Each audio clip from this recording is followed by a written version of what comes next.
I used to believe endings happened cleanly, like in the movies when the heroine slams the door, tosses the ring, and never looks back.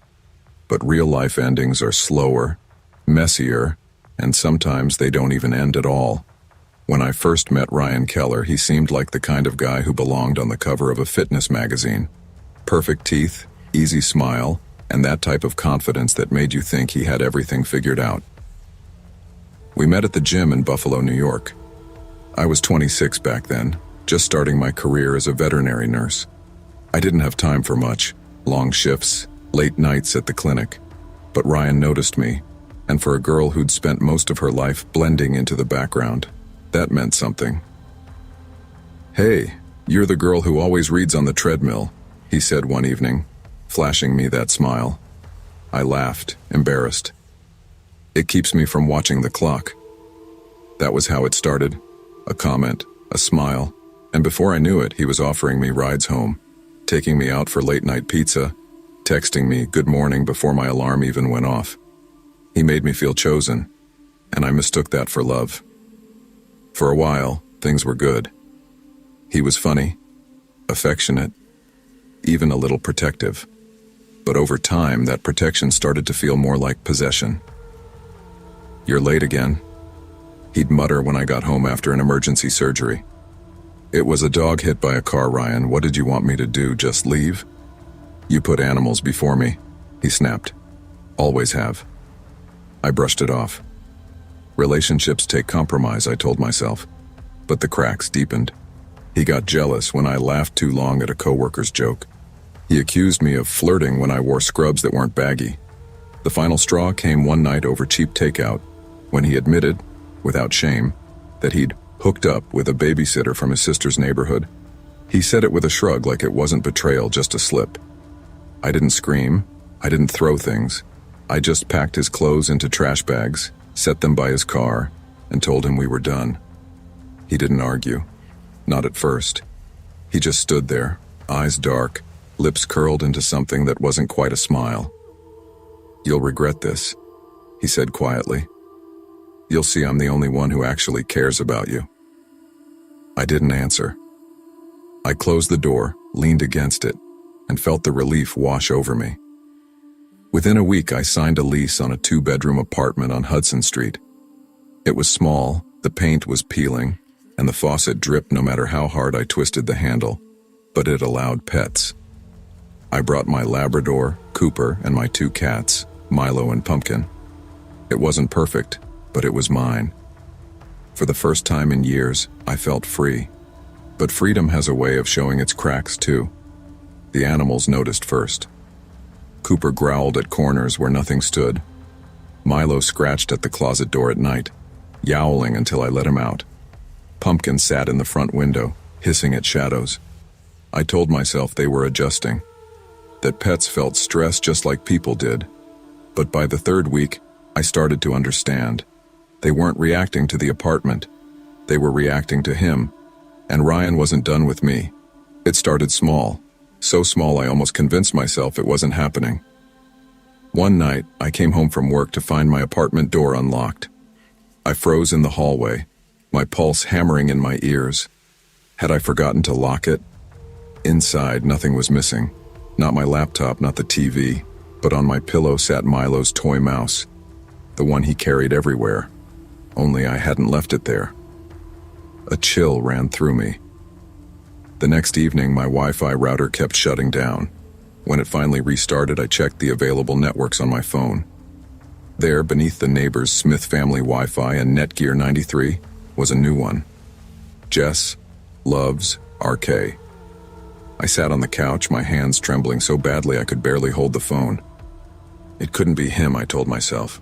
It had to be a coincidence. Someone in the building messing around, but deep down, I knew better. Ryan was clever with technology. He liked control. He would have thought this was funny. The worst was Cooper. Around 2 a.m. every night he would leap off the bed, barking furiously at the closet. I'd flick on the lights, my heart racing, and he wouldn't stop until I opened the door and showed him nothing was there. Afterward, he'd sit by my side, whining softly, as if he wanted to tell me something I couldn't understand. I was exhausted. Coffee kept me alive at work, but I could see the toll. My best friend, Hannah, cornered me one afternoon. "You look like hell," she said bluntly, handing me a latte. "Thanks," I muttered. "Jess, seriously, what's going on?" I hesitated. Telling her felt like making it real. I think Ryan might be messing with me." Her face hardened. "Change your locks." I already did. Twice. "Then call the cops." I shrugged. "And tell them what? That my cat's toy moved?" Hannah leaned closer, her voice low. "Jess, listen to me. Guys like him don't just stop. You need to take this seriously." I promised I would, but promises are easy. Following through is harder. The next sign came on a Friday night. I dragged myself home after a double shift, unlocked my apartment, and froze. The TV was on. Muted, playing a slideshow of my photos. Selfies, vacation shots, even pictures I had never posted online. On the couch sat a small box with a red bow. My stomach dropped. Inside was a phone. The screen lit up instantly. "Ryan, I told you I'd always be close. Miss me?" I screamed, dropped it on the carpet, and called Hannah in a panic. By the time she arrived, the TV was off, the box was gone, and everything looked normal. She searched the apartment, checking every closet, every corner. Nothing. "Jess," she said finally, gripping my shoulders. "He's playing with your head. But we're going to get through this. Okay?" I nodded, but my insides were shaking. Because in my heart, I knew she was wrong. This wasn't just in my head. Ryan was here. Fear makes you second-guess yourself. It makes you wonder if you're losing your mind. That's what Ryan wanted. But then finally, I got proof. I bought a cheap security camera online, the kind you hook up to an app. I set it up in my living room, right where it could see the door and the couch. The first 2 nights, nothing. Just the cats chasing each other and Cooper pacing in his sleep. But on the 3rd morning, I opened the app and nearly dropped my phone. The timestamp read 3:14 a.m. The footage showed Ryan walking in. Calm, confident, using a spare key I didn't know he'd copied. He crouched down, whispering to Cooper. My dog wagged his tail uncertainly, whining. Ryan reached out, scratched behind his ears, then picked up Milo. He kissed my cat on the head like nothing was wrong. And then he looked at the camera, directly. He smiled, winked. Then he stood, peeled a piece of tape from his pocket, and covered the lens. I was shaking so hard I could barely breathe. I called Hannah, words tumbling out. She drove me straight to the police station. They watched the footage, nodding, serious faces. But when I asked what they could do, the officers sighed. "We'll add this to your report. Unless he threatens you physically or breaks in while you're home, it's tough to press charges." I wanted to scream. He had broken in. He had filmed me. Wasn't that enough? That night I stayed at Hannah's. I couldn't face the apartment, but I had to go back for my animals. When we returned the next day, the tape was gone from the camera. The place looked untouched, like nothing had happened. And Ryan's number? Disconnected. It was like he'd vanished. But he hadn't. He was circling, waiting. I felt it in my bones. 2 days later, I was leaving work when one of the receptionists smiled at me. "Your boyfriend was here earlier," she said casually. "Said he was picking you up." My stomach turned to ice. "I walked today," I whispered. Outside at the bus stop sat Ryan's old Ford truck, engine running. He grinned through the window, tapping the steering wheel. "Jess!" he shouted as I bolted across the parking lot toward Hannah's car. "Jess, don't embarrass me like this." Hannah slammed the locks down as I scrambled inside. My hands were shaking too hard to fasten the seatbelt. "Go!" I begged. The final straw came in June. I came home from the grocery store juggling bags and saw it. A bouquet of roses on my doorstep, tied with a note. "I still have your house key. Want me to prove it? R." My chest tightened. I opened the door and gasped. Every single photo frame in the apartment had been replaced.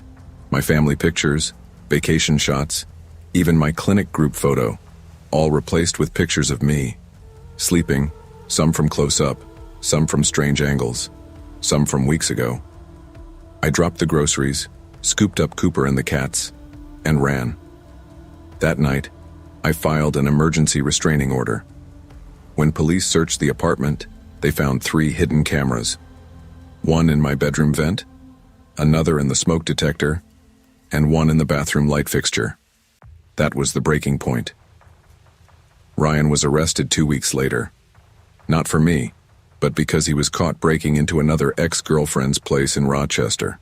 Same tactics, same sick games, but the damage was already done. I never went back to Hudson Street. Hannah helped me pack what little I could stomach to keep. The rest I left behind. I moved to Cleveland, started fresh, brought Cooper and the cats with me, changed my number, changed my locks, changed my social media names. I thought that was the end. But sometimes, late at night, when I'm scrolling through Instagram, a private account requests to follow me. No profile picture, no posts, just the username. Still RK. I block it every time. But the knot in my stomach never really goes away. Obsession isn't love. Control isn't care. Real relationships don't grow from fear or possession. They grow from trust and respect. If someone shows you who they are, believe them the first time. And if you ever feel unsafe, don't wait for proof to act. Because sometimes survival isn't about being strong. It's about listening to the fear that's trying to save you. I was 36 when Angela, my wife, was killed by a drunk driver. 6 years of marriage gone in a split second on a rainy night in March. I remember the phone call, the way the deputy's voice cracked as he tried to explain, the sound that came out of my throat when I dropped the phone. It didn't sound like me. It sounded like an animal. For a long time after, I lived like a ghost. Work, home, frozen dinners, scrolling through the same set of photos of Angela on my phone every night. Fishing trips, Christmas mornings, her laugh frozen in pixels. I couldn't bring myself to delete them, but sometimes I couldn't bear to look either. Friends tried to set me up. Neighbors dropped off casseroles. My sister, Ellen, checked in weekly. But I brushed them all off. I wasn't angry, just hollow. By 2017, 6 years later, Ellen finally cornered me at her kitchen table. "Mark," she said, pushing a cup of coffee toward me, "Angela wouldn't want you spending the rest of your life alone. You're only 42. You're not dead."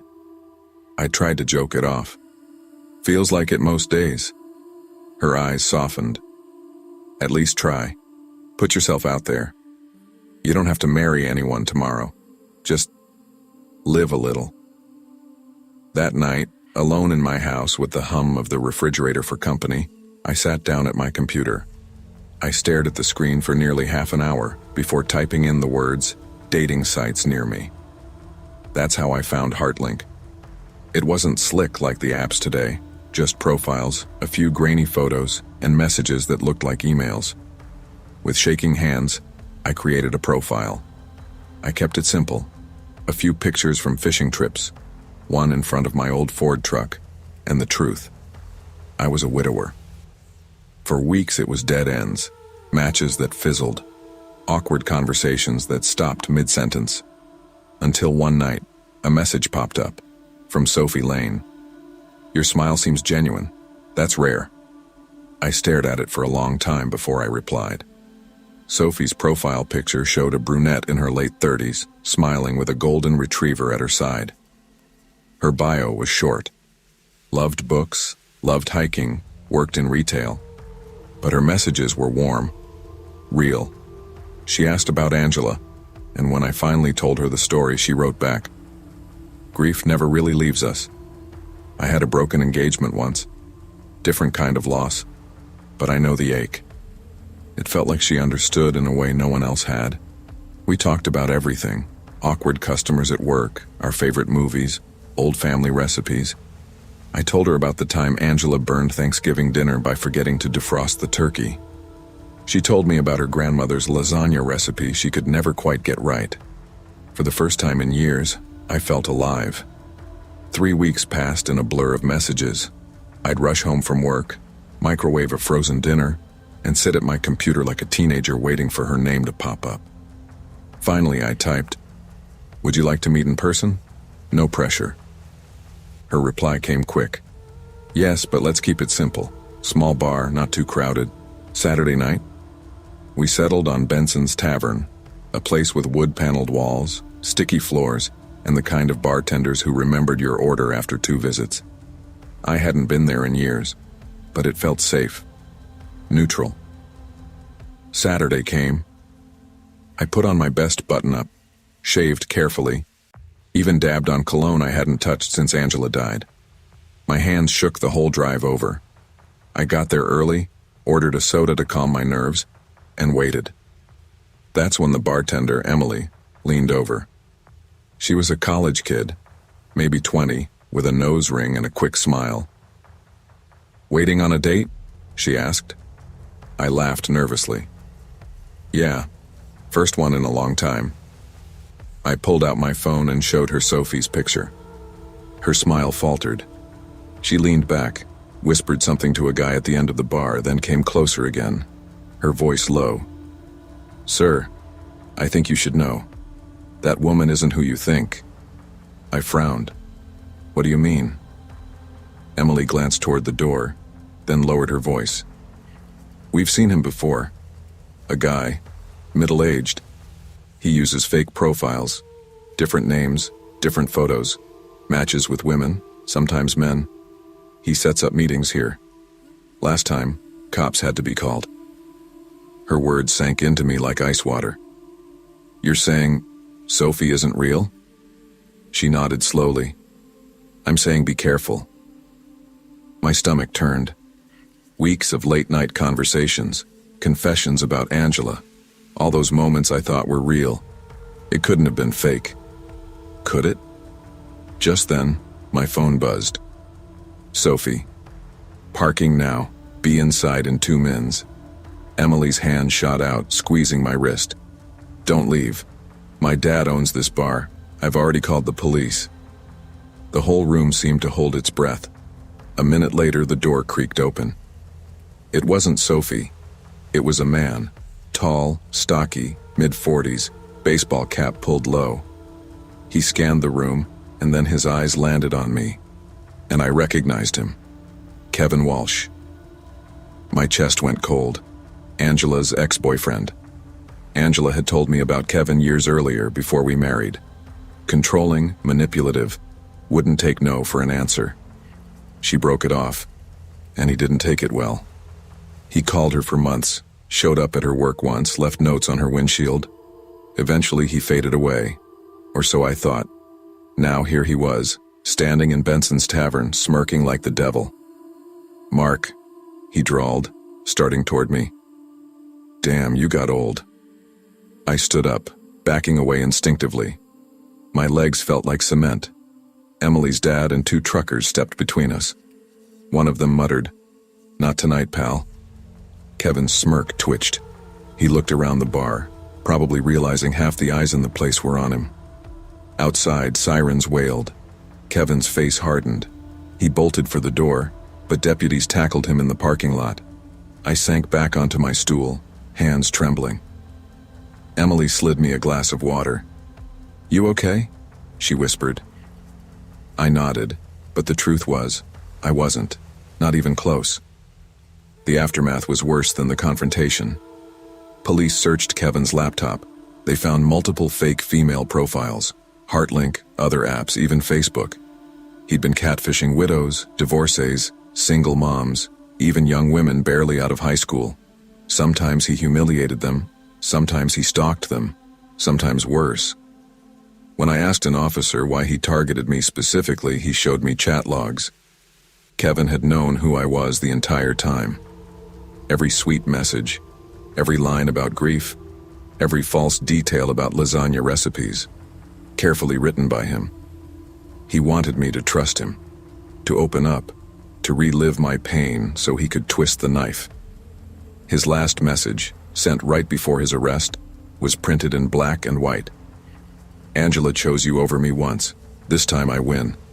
Kevin pled down to online harassment and fraud, Served 18 months, he's out now. I deleted every dating app, moved across the state, kept to myself. But sometimes, when I check my spam folder, I see an email that makes my blood run cold. Last week it read, "Miss you, Mark. S. Loneliness can make us vulnerable. When you're aching for connection, you can ignore the little things that don't add up." I wanted so badly to believe Sophie was real that I missed the signs. The truth is, predators feed on hope. They prey on people searching for comfort, for love, for belonging. Be careful with your trust. Protect your heart as fiercely as you would your home.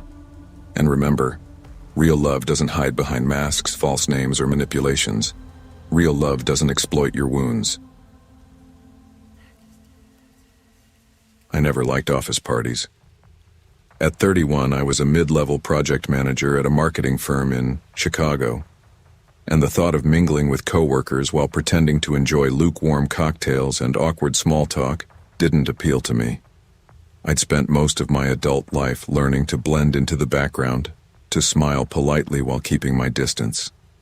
My personal life wasn't much better. I'd broken up with my college girlfriend Anna 2 years earlier after she admitted she had fallen for someone else. Since then, my nights were mostly Netflix and takeout, punctuated by brief, forgettable dating app encounters. That December, my boss announced that attendance at the holiday banquet at the downtown Hyatt ballroom was mandatory. I groaned when I read the email. Mandatory fun, I muttered to myself, rolling my eyes. The banquet itself was everything I hated. Fluorescent lights bouncing off polished floors, bland instrumental music, and colleagues in stiff suits and dresses trying too hard to be witty. I stayed close to the buffet table, nursing a glass of white wine, hoping to make it through without someone pulling me into karaoke or forced games. And then I saw her, Clara Donovan. She wasn't part of the company. She was a guest of our new HR rep. She stood apart near the bar, wearing a maroon dress that hugged her in all the right places without being showy. Her dark hair curled over her shoulders, and she moved with effortless grace while the rest of us shuffled in place. There was something magnetic about the way she leaned against the railing, sipping her drink, eyes scanning the room but seeming detached, almost bored. Fueled by liquid courage, I grabbed 2 glasses of wine and approached her on the balcony. My hands shook slightly, not from nerves about talking to a stranger, but from the sudden realization that I wanted to talk to her. She turned and her eyes met mine. She smiled like she'd been waiting for me all night. Finally, someone who looks as miserable as I feel. I laughed, and the sound surprised me. That laugh carried away years of loneliness in an instant. We started talking about books, travel, childhood memories, things no one in my office had ever cared to ask. She asked me questions that made me pause and think, not the usual small talk. What did you love most when you were 12? What's your biggest regret? She listened as if my answers mattered, as if she genuinely wanted to know the truth about me.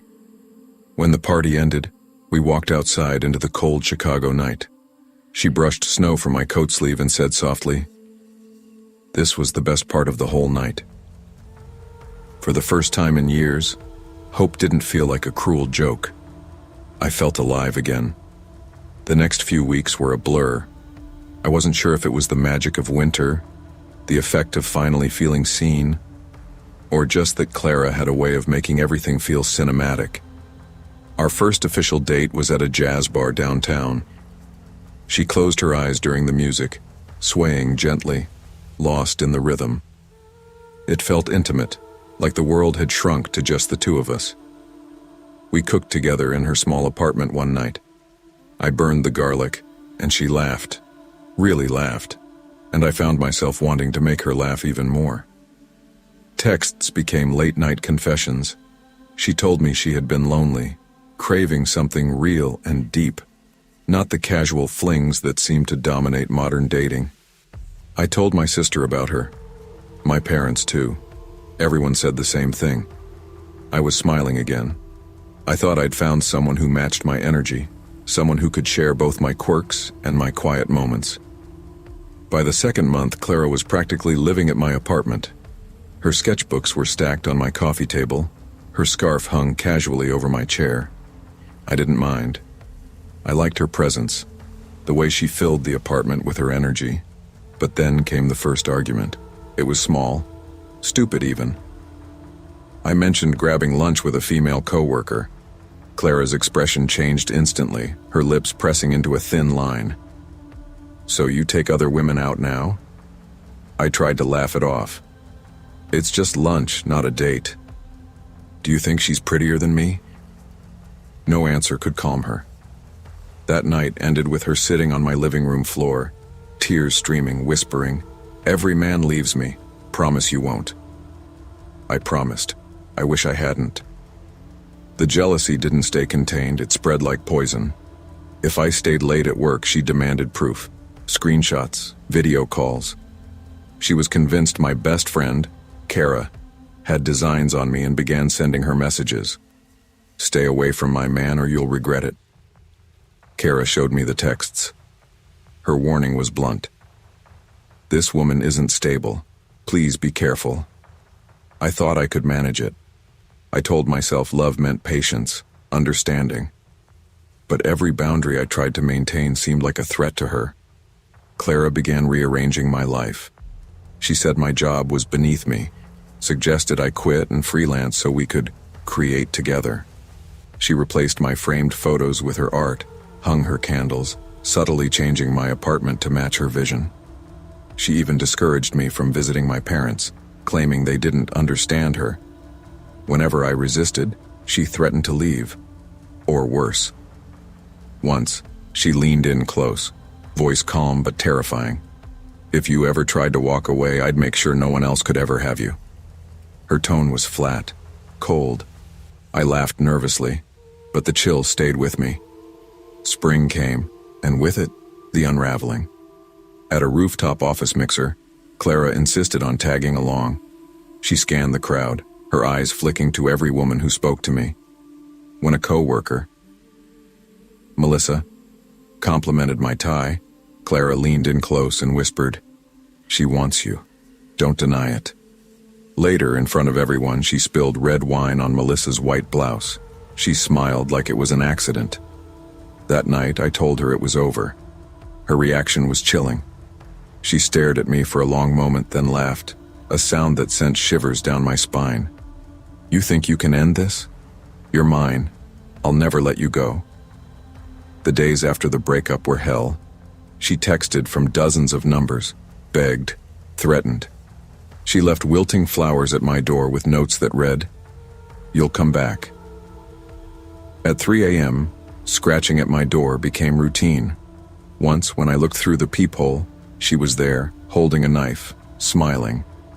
Police said unless she physically harmed me, there was little they could do. I felt trapped, my life invaded, my sanity eroded. One night, I returned home to find my apartment unlocked. Everything looked normal, except on my bed lay a sketch of me sleeping. The folds of the blanket, the position of my arm. It was horrifyingly accurate. She had been inside, watching me. I moved cities, changed my number, blocked every social media account she could use. It was supposed to end there. 3 years later, I was in a cafe in Denver, drinking a latte, and trying to enjoy a rare, quiet morning. I felt it before I saw it, the weight of eyes on me. When I looked up, a woman in a maroon coat was slipping out the door. On the table, a folded napkin remained. I unfolded it. Inside, 4 words. "First dates never end." The shadow of her obsession still lingers, and I know somewhere she is waiting for the right moment. True love respects boundaries, obsession does not. Pay attention to early warning signs of control, jealousy, and manipulation. Protect your space, your mind, and your life. Love should make you feel free, not trapped. Recognizing toxicity early can save years of fear and emotional damage. I've always thought of Vancouver as a city wrapped in fog. From my apartment window, the harbor often disappears into gray mist. The streets glisten with rain, and headlights blur into streaks of white. Life here moves quietly, Commuters with umbrellas, joggers in neon jackets, children clutching backpacks. For years, I thought I'd built my own little corner of that calm, a steady job as a financial analyst, a wife who ran a popular lifestyle blog, and our daughter Sophie, who turned 7 last spring. On the surface, things looked perfect. We had routines, rituals, the kind of life I once thought insulated us from chaos. Saturday mornings meant pancakes in the kitchen, Jenna posting photos of our brunch to her thousands of followers. Weeknights ended with Netflix shows. Sophie curled between us with her stuffed toy. Family portraits on the mantle told the story of stability, and for a long time I believed it. But cracks in a marriage don't appear overnight. They creep in like shadows lengthening across the floor. At first, I noticed small things. Jenna dressing up more than usual before heading out for meetings, her phone lighting up late at night and disappearing under her hand when I walked into the room. She brushed it off with a laugh. "Relax, Michael," she'd say, flashing me that perfect smile she used on her followers. "It's just work. I'm networking." I wanted to believe her. I told myself she was ambitious, that her brand depended on constant interaction. But deep down, I knew the difference between someone chasing opportunity and someone chasing attention. I started noticing silences.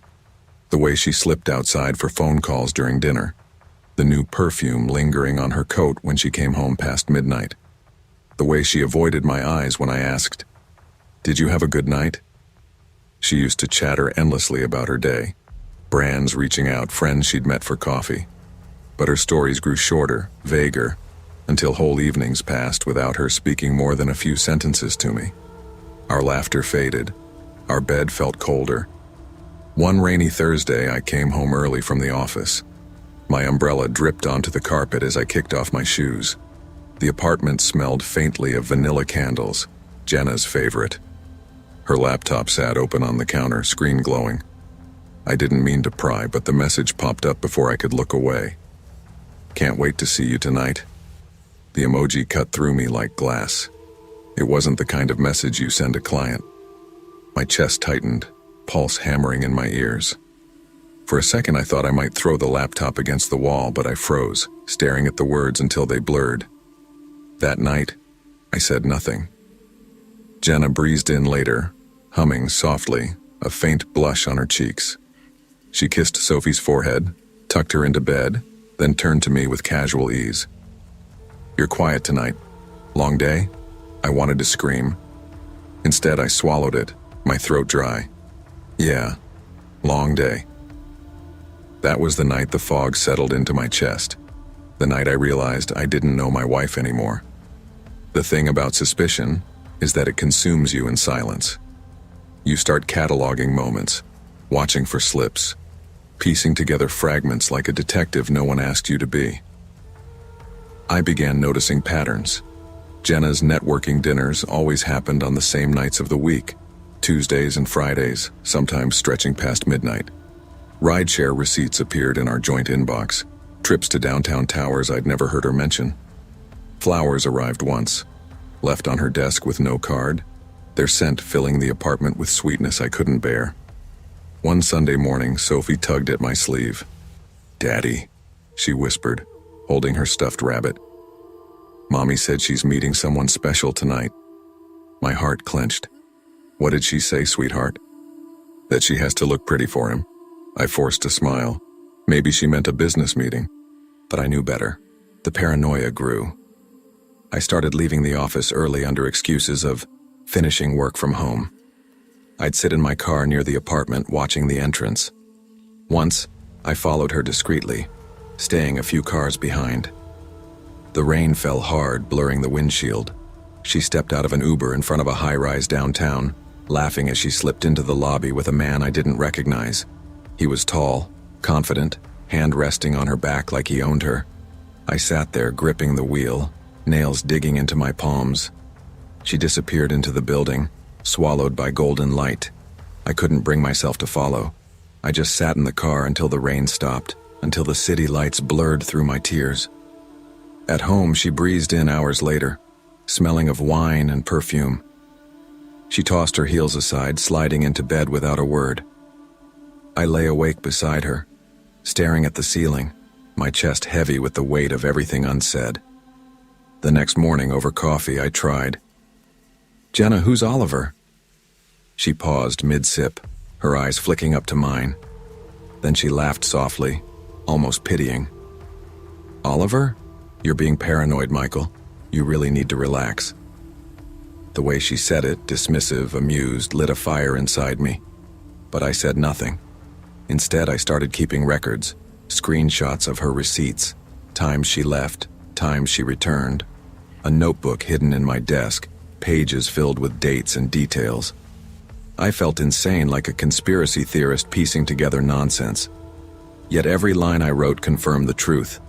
My wife was living a life I wasn't part of. One night, I saw a car parked near Sophie's school pickup. Same car, same man inside, week after week. My stomach dropped. Was this Oliver? Was he watching us?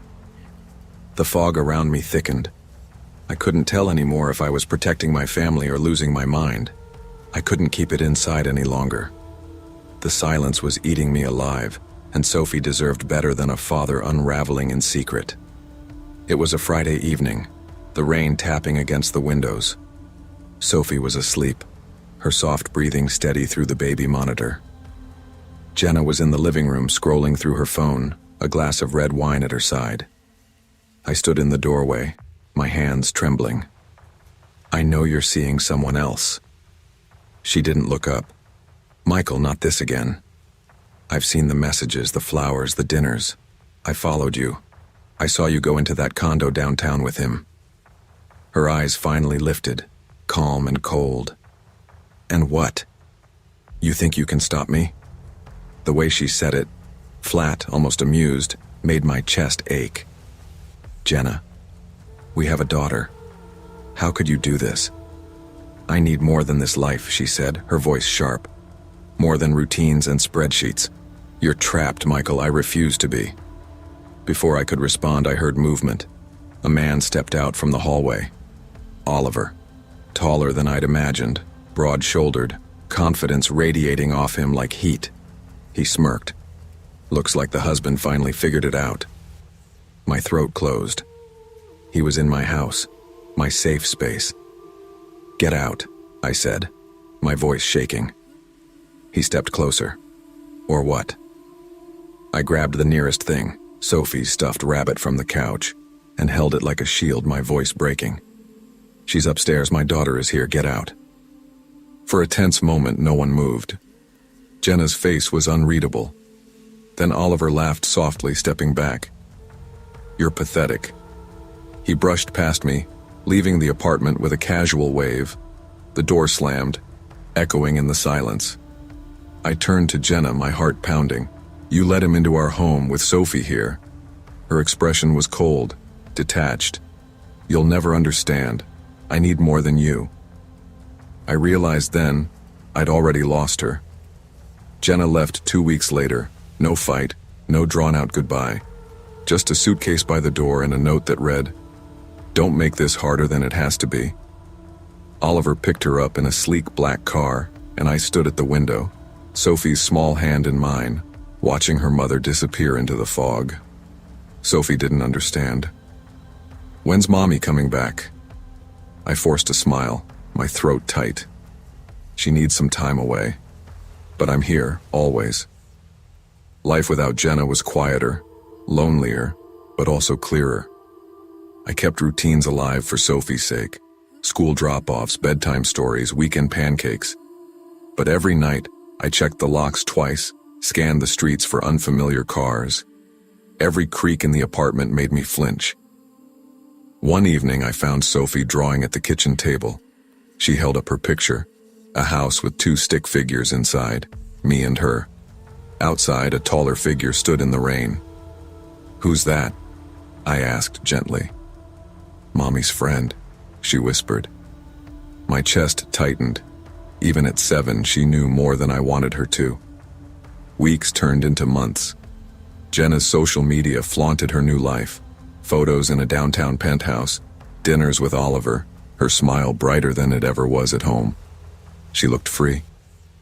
I looked broken. I stopped looking eventually. Stopped caring what she posted. My focus shifted to Sophie, to giving her the stability she deserved. But some nights, I still woke with a start, convinced I'd heard Oliver's laugh outside the window. Years later, the fog still lingers. Jenna never came back. Oliver faded from the public eye eventually, though whispers of him remained. Business ventures, new women, the kind of man who leaves wreckage behind without looking back. Sophie grew older, stronger. She stopped asking about her mother after a while, though sometimes I'd catch her staring out the window, eyes distant. As for me, I rebuilt. Slowly. I learned to cook better meals, to braid Sophie's hair, to celebrate small victories. But the scar remained.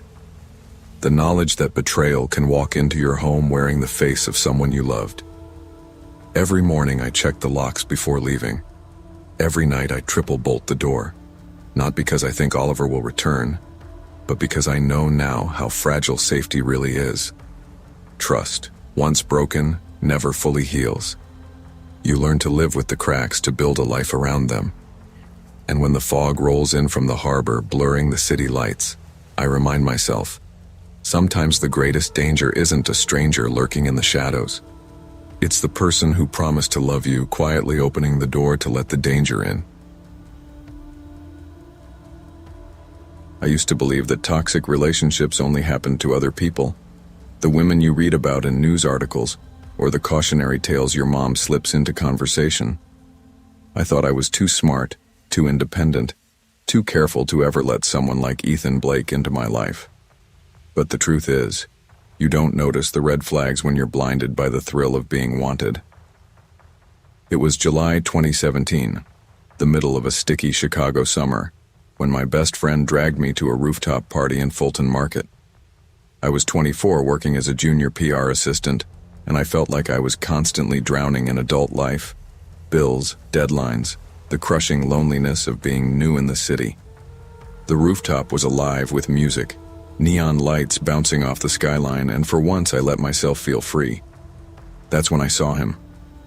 Ethan. Tall, athletic, with that easy grin that made you think you'd known him forever.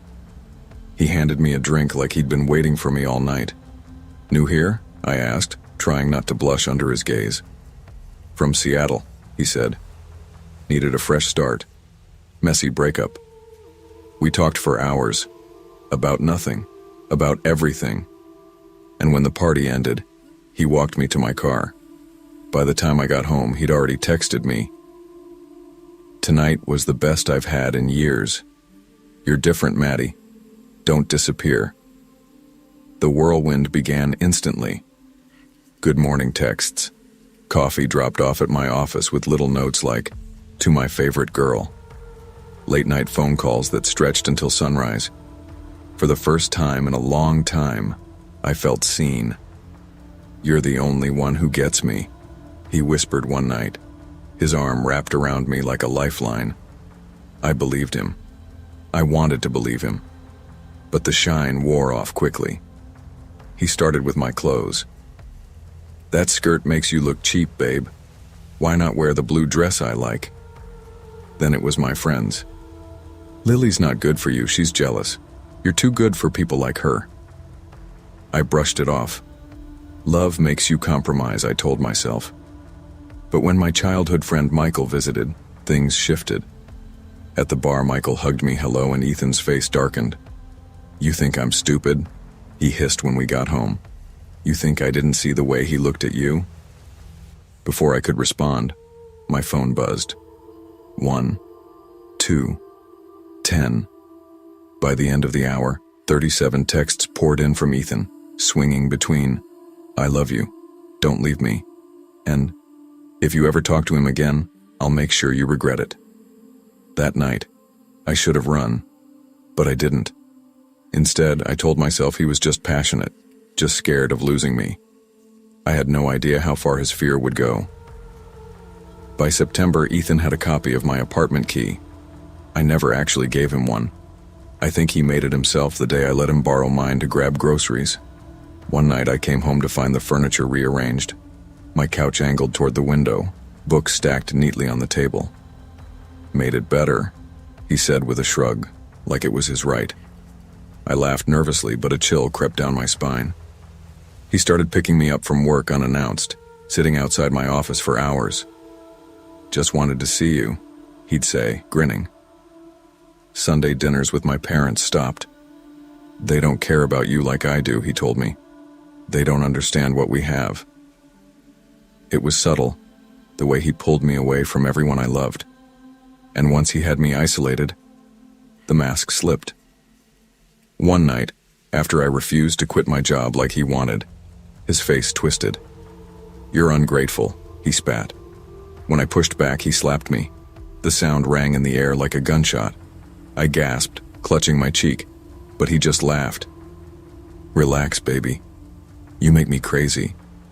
You don't want to make me crazier, right?" I cried myself to sleep that night, but in the morning, he brought me flowers, kissed my forehead, and whispered, "I'm sorry. I'll never do it again." I wanted to believe him. I needed to believe him. But the threats came next. He showed me screenshots of old Facebook messages I'd sent in college talking about trying drugs. He pulled up a shaky video of me stealing a bottle of wine during freshman year. "What would your boss think if he saw this?" he said, smirking. I felt trapped. The invisible chains tightened every day until I could barely breathe. It all came to a head in November.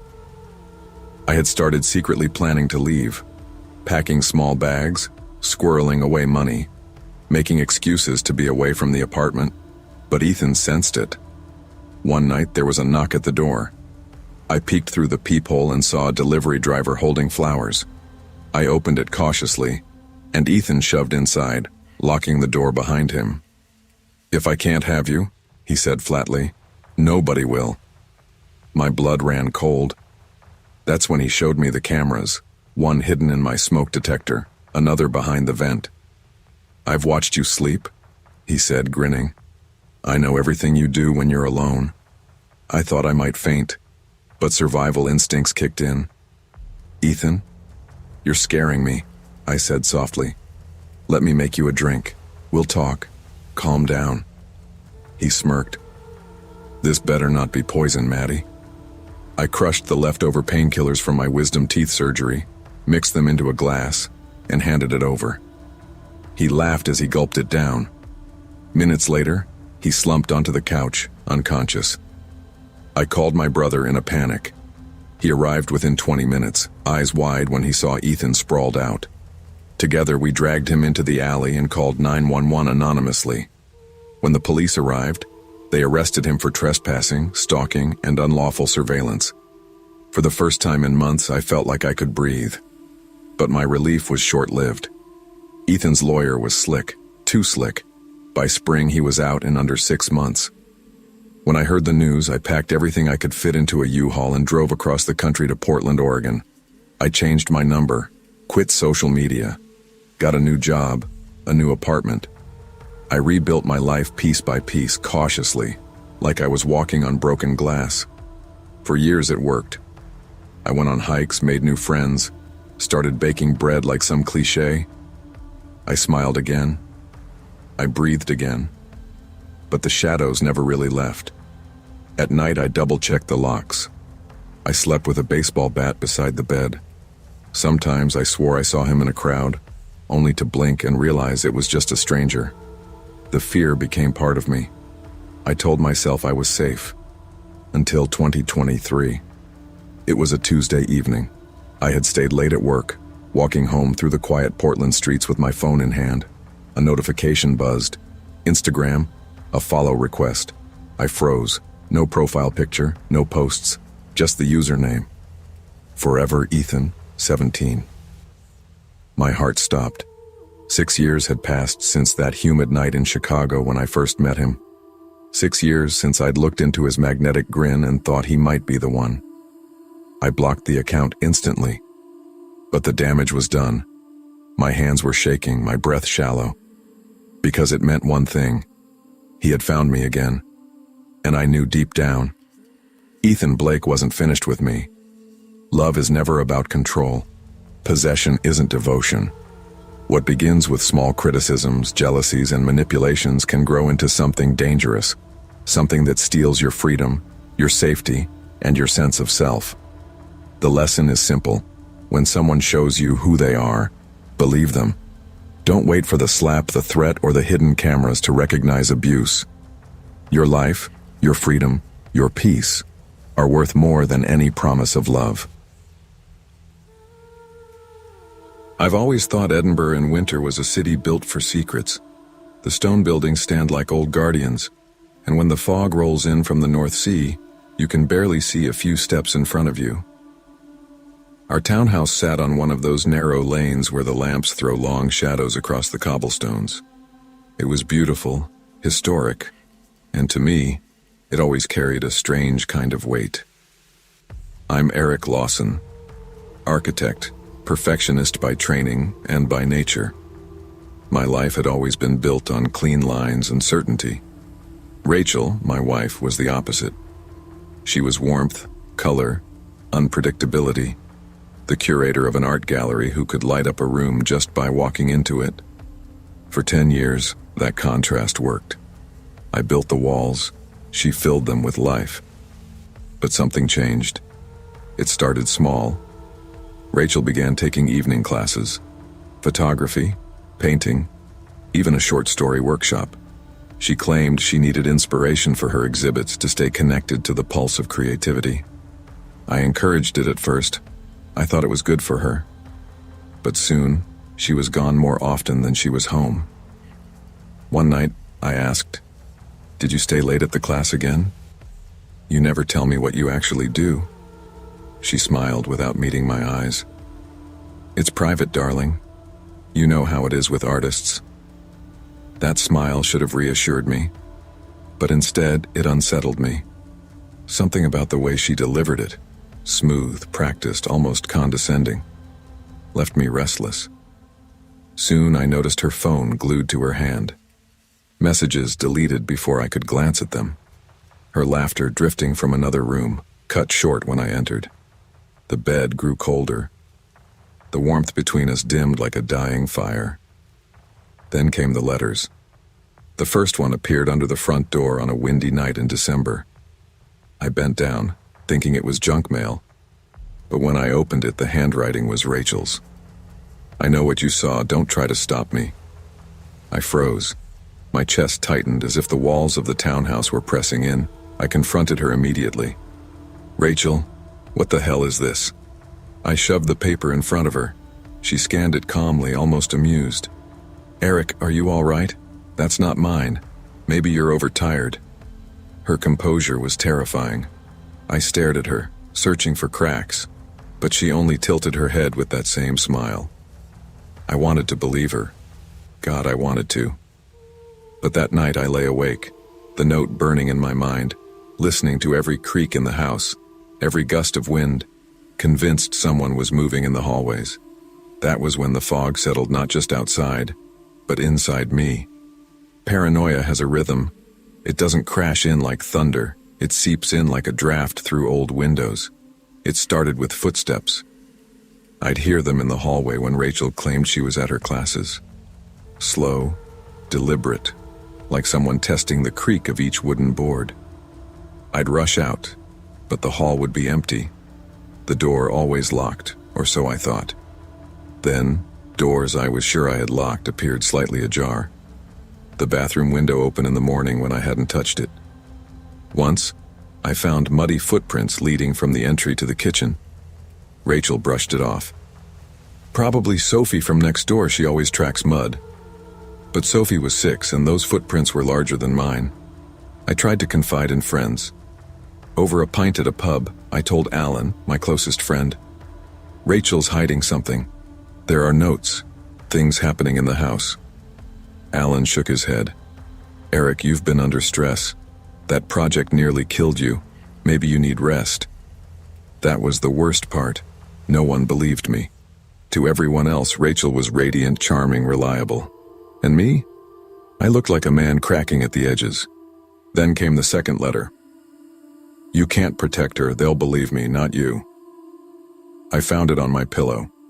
Rachel had been out late again. I waited for her return, the note clutched in my fist.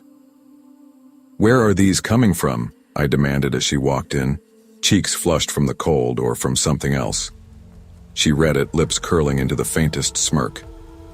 "Eric, you're scaring me. You're imagining things." "Don't gaslight me," I snapped. My voice trembled. She stepped closer, placed her hand on my cheek. "You're fragile, Eric. Too fragile. That's why I don't tell you everything. You can't handle it." Her words cut deeper than any note. Fragile. Like a diagnosis.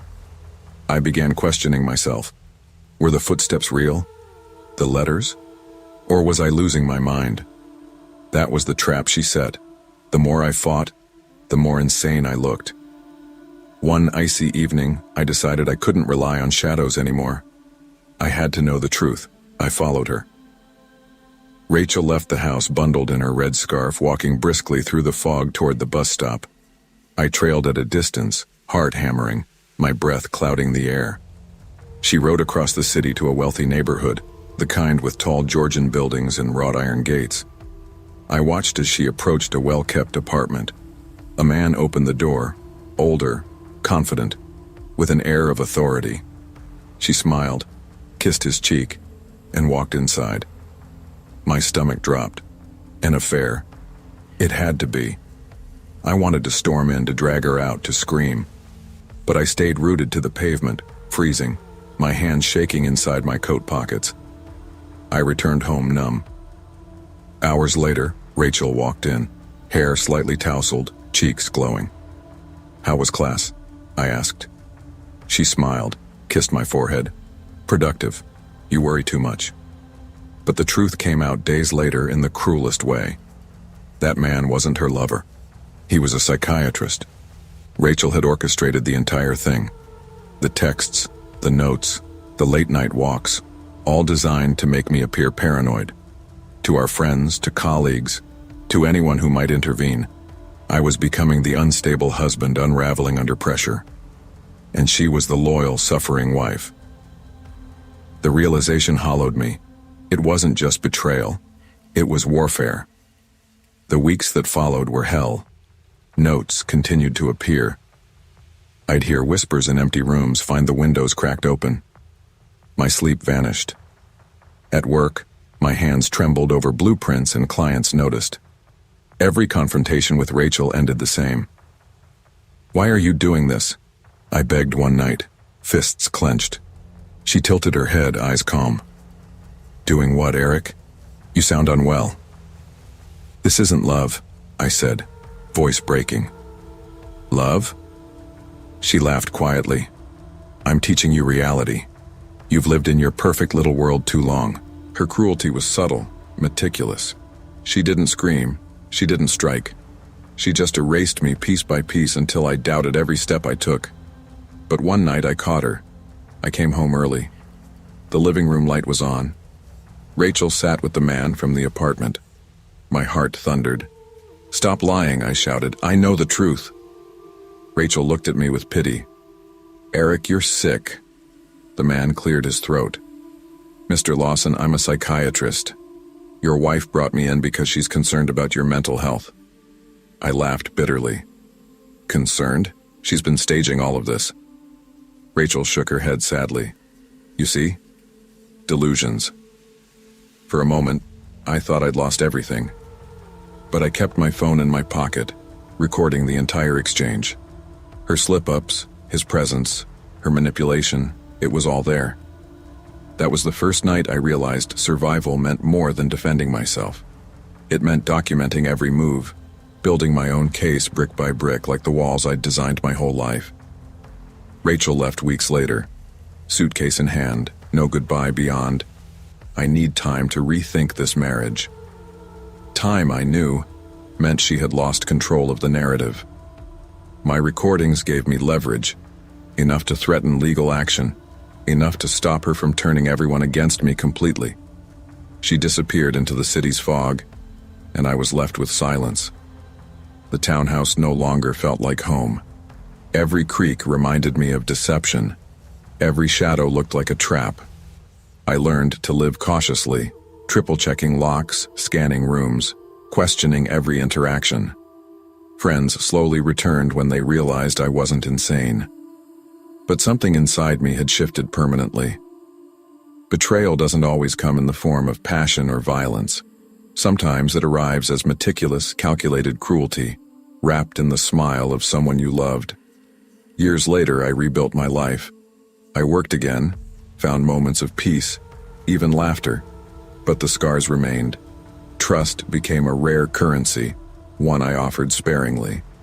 And when I walked Edinburgh's narrow lanes on foggy nights, I couldn't shake the feeling that behind every window someone else might be staging their own performance of love and betrayal, ready to make their partner question their very sanity. I was 26, living in Columbus, Ohio, and I thought I had finally healed enough to try dating again.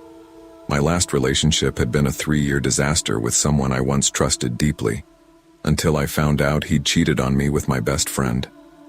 The betrayal wasn't just emotional, it fractured my sense of judgment. I spent months hiding in my apartment with my roommate and closest friend, Kara, who had been relentless in her nagging. "Get out there," she'd say, arms crossed, eyebrows raised. "You're not getting younger, and you deserve better than Netflix and frozen pizza." Against my better judgment, I downloaded True Match. One late Saturday night. I wasn't looking for love, I told myself that. But maybe a little validation wouldn't hurt. That's when I saw Daniel Harper. His profile made him seem safe. He had photos of hiking trips in Colorado, smiling with a golden retriever, even holding a baby niece in one picture. There was something calm, dependable about him. Not the kind of guy who sent crude, shallow messages like the rest. When he messaged me, I nearly laughed at how considerate his words were.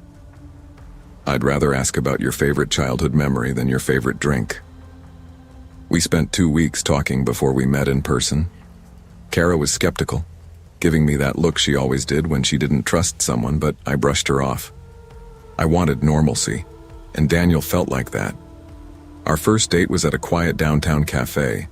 He showed up in a crisp shirt and jeans, smiling genuinely, not overdoing it. He listened as much as he spoke, asked thoughtful questions about my job and marketing, my family, my hobbies.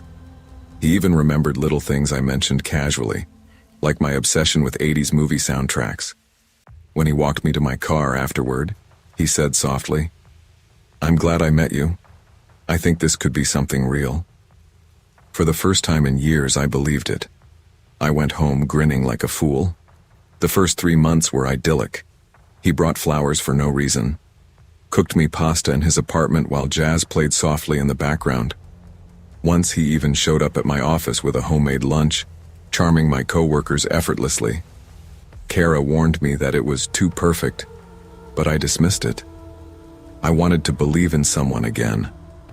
When Daniel met my parents at Sunday dinner, my mom whispered to me, "Don't let this one go." He was charming, polite, and the kind of man I thought I could build a life with. Then the cracks appeared. If I didn't reply to a text immediately, I'd get follow-ups. Busy? Or ignoring me? He began to monitor my interactions with other men, joking, or maybe not, about co-workers I laughed with. When I tried to reassure him, he sulked until I apologized, guilt dripping from my voice. By month 5, his neediness escalated. He wanted to spend every night together. If I chose to stay in with Kara, he guilt-tripped me. "I just don't understand why you'd rather watch movies with her than be with your boyfriend." I suggested slowing down. He went cold, voice cracking. "If you're already thinking of leaving, just say it. I've been cheated on before. I can't go through that again." I stayed, even when a small, nagging voice in my head told me this wasn't healthy. One evening, I found his phone on the counter while he showered. A notification popped up from an Instagram account I didn't recognize. The message preview read, "She doesn't deserve you. I'd treat you better." When I asked him about it, he laughed nervously. "Just a troll," he said. But later I realized the account's profile picture was a cropped photo of me. Things escalated quickly. Daniel made fake Facebook accounts to message Kara, accusing her of sabotaging our relationship. He emailed my boss from a burner account, implying inappropriate conduct at work. Fortunately, my boss didn't believe it, but the humiliation lingered. Every confrontation ended the same way: tears, confessions of love, and my reassurance. He became both the tormentor and the victim in his own narrative. The breaking point came on a rainy Friday night. Daniel picked me up, silent the whole ride. At the restaurant, he stared at me without speaking, tapping his fingers on the table. Finally, he leaned forward, voice low. "I know you're planning to leave me. Don't lie." I froze. "Daniel, I'm not..." He slammed his hand down, rattling the glasses. In the car, he reached into his pocket and dropped a folded white handkerchief onto my lap. A small scalpel slipped out. "See this? I'd never hurt you. Unless you made me." That night, I locked myself in my room. Kara stayed with me as I sobbed. The next morning, Daniel's profile was gone, his number disconnected. For weeks, I lived in terror, expecting him to show up at any moment. It's been nearly 2 years. I've moved apartments and changed jobs. I don't use dating apps anymore. Yet strange things still happen. Occasionally, I find small, unnerving reminders of him. A pressed flower, a sketch of me at my desk, or a note: "I told you this was real. D." I've never told Kara or my parents. They think I'm safe. But when I hear footsteps in the hallway late at night, I wonder if Daniel is still out there, patient, waiting for the moment he can re-enter my life. The shadow of obsession is heavier than I ever imagined, and it doesn't leave easily. Trust and love are delicate. Obsession can masquerade as charm and affection, slowly eroding boundaries until fear replaces safety. It's vital to recognize controlling behavior early, honor personal boundaries, and prioritize your safety. True love nurtures freedom. Obsession seeks control. They say you never forget the moment you meet someone who changes your life forever. I guess that's true. What they don't tell you is that forever doesn't always mean in the way you dream about. It was October 2014, Phoenix, Arizona. I was 25, buried in the monotony of my cubicle job at a logistics company, surrounded by fluorescent lights and gray fabric walls. Most days I counted the hours until quitting time. But one afternoon, needing a caffeine jolt, I ducked into a Starbucks around the corner. That's where I saw him, Evan Hartley. He sat at the counter with a MacBook, sketchpad open, wearing a faded denim jacket like he'd stepped out of an indie film. He looked up as I ordered my usual sugar-laden latte, smirking. "That's not coffee," he teased. "That's syrup with a splash of caffeine." I laughed, half annoyed, but mostly charmed. Well, it gets me through 8 hours of spreadsheets. Don't judge. And just like that, we started talking. Evan was a freelance graphic designer drifting from project to project, working out of coffee shops. He had an easy laugh, the kind that filled a room. We exchanged numbers, and within days I found myself waiting for his texts. Within weeks we were inseparable. The first year was golden, truly golden. Evan was everything my life wasn't: spontaneous, creative, exciting. He'd show up with sunflowers from a roadside stand, whisk me off on late-night drives into the desert just to look at the stars, sketch me on napkins like I was his muse. My parents liked him, my friends adored him, and I felt like I'd stepped into the kind of romance I thought only existed in movies. But little cracks showed even then. He hated when I worked late. He'd hover if my phone buzzed, eyes narrowing as if I had something to hide. At a friend's birthday dinner, he accused me of flirting with the waiter because I laughed at his joke. I brushed it off as insecurity. Everybody has flaws, right? Love means accepting them. By 2016, we moved into a small downtown apartment. That's when the arguments really began. About money, my family, my job. And that's when I started learning what forever with Evan might really mean. Moving in together should have been a milestone. For us, it felt like the start of a slow unraveling. Evan's freelance work dried up. leaving me to cover most of the bills. My dad, trying to help, offered to pitch in with rent, but when I mentioned it, Evan's face twisted. "So your dad thinks I can't provide for you? That I'm some loser mooching off his daughter?" "Evan, that's not what he meant. Don't defend him." He stormed out, slamming the door so hard the picture frames rattled. He hated when my brother stopped by unannounced. He bristled when I texted with Megan, a coworker who often messaged me late about projects. One night, Megan's name popped up on my screen. Evan snatched the phone from my hand, glaring. "You're screwing her, aren't you?" I laughed nervously. "Megan is married, with 2 kids." His glare didn't waver. "Don't play me for a fool." The tension simmered. Every day felt like walking on glass, waiting for something to crack. But then, in the spring of 2017, he proposed. It was sunset at South Mountain Park. He knelt with a modest ring, tears in his eyes. "I can't lose you, Maddie. Be my wife." And I said yes. Not because I was sure, but because part of me hoped marriage would fix him, would fix us. For a while, it seemed to work. He called me his future wife proudly. He got along better with my parents, smiled more, drank less. But the closer the wedding came, the darker things grew. When my dad suggested a prenup, not to insult Evan, just to protect both of us, Evan exploded. "So your family thinks I'm a gold digger? That's disgusting," he screamed. He vanished for 2 days, then reappeared drunk at my door, crying, and I forgave him. Again. I didn't know then that forgiveness was exactly what he was counting on. The cheating started quietly. Evan worked late nights or went to client meetings. I wanted to believe him.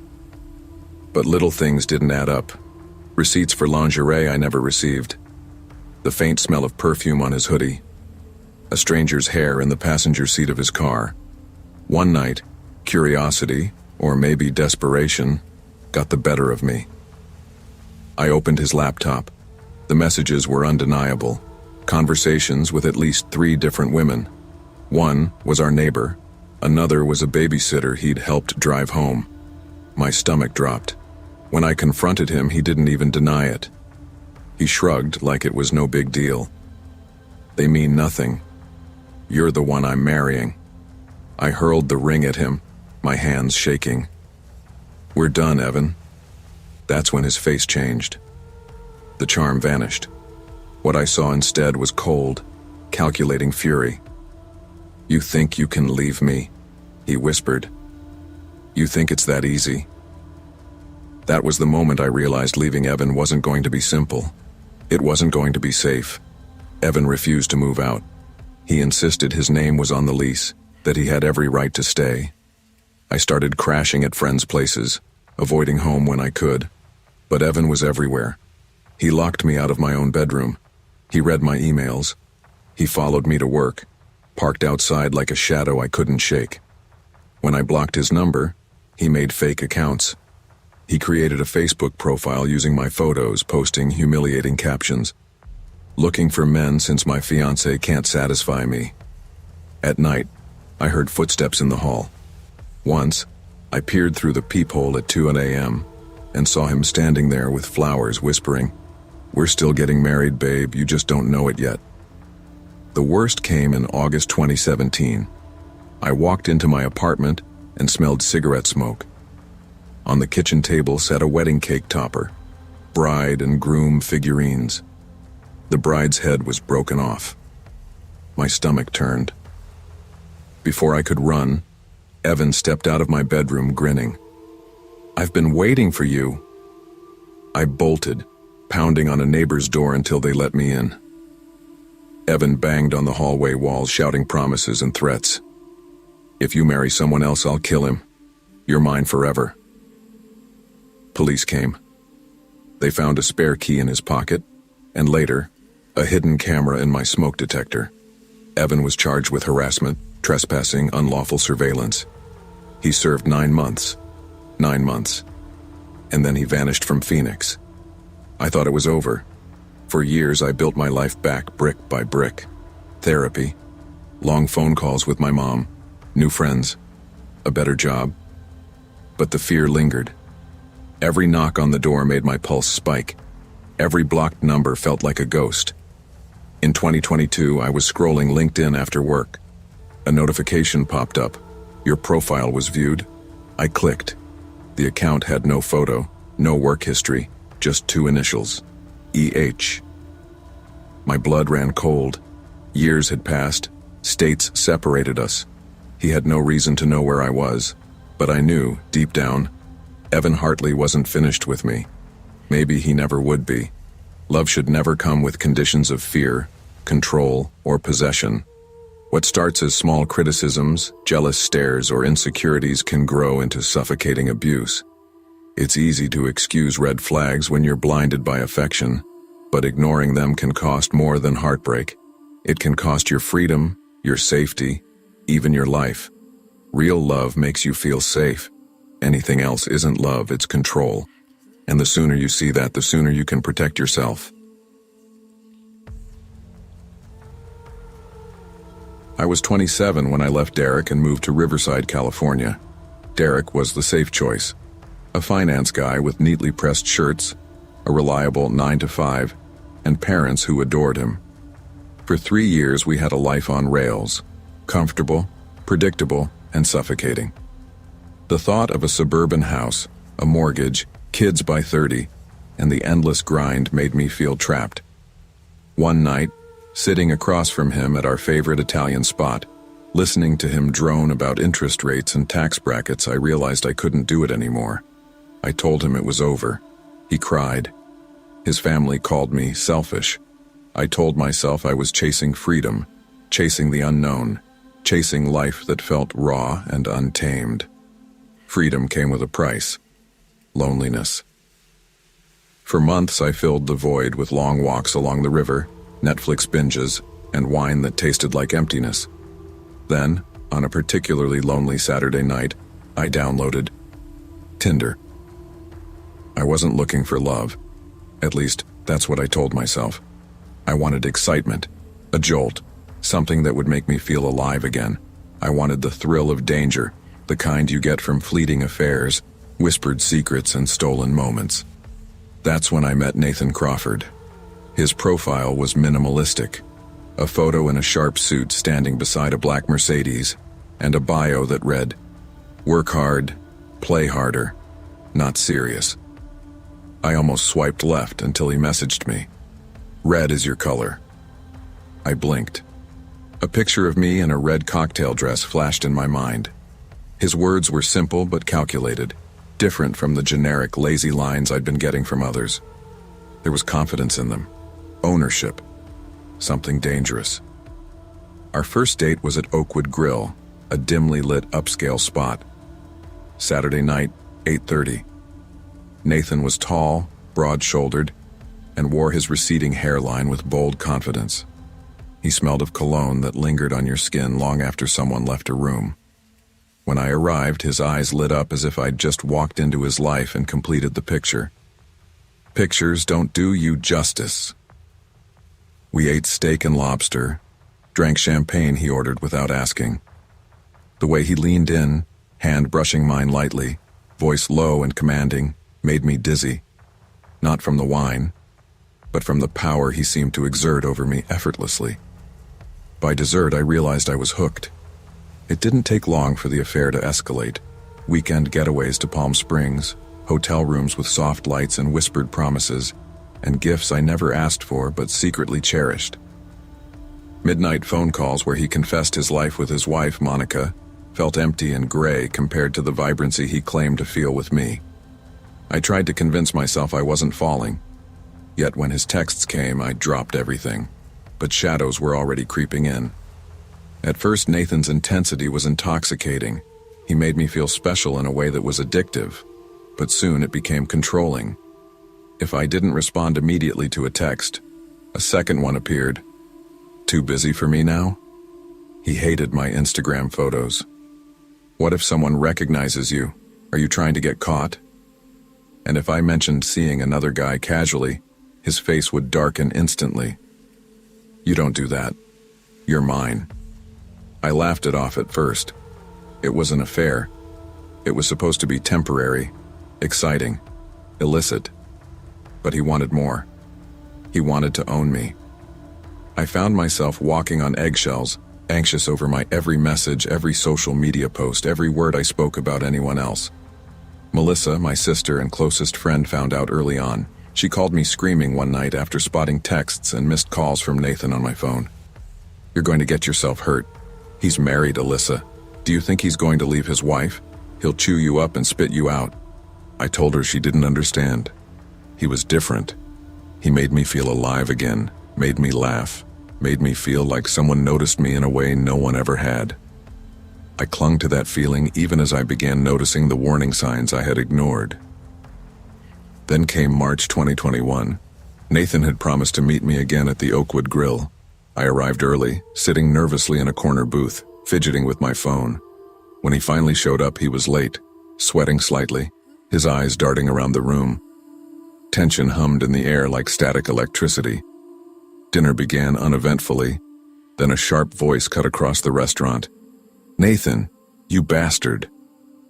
The world froze. All conversations, all clinking of glasses, all the background hum of music seemed to vanish. At the entrance stood Monica, Nathan's wife. Tall, raven-haired and piercing, with emerald eyes that could cut through steel.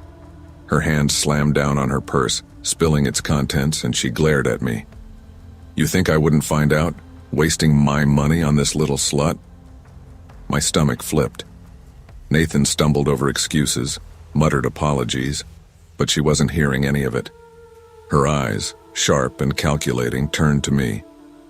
"Do you have any idea what kind of man you're dealing with, do you?"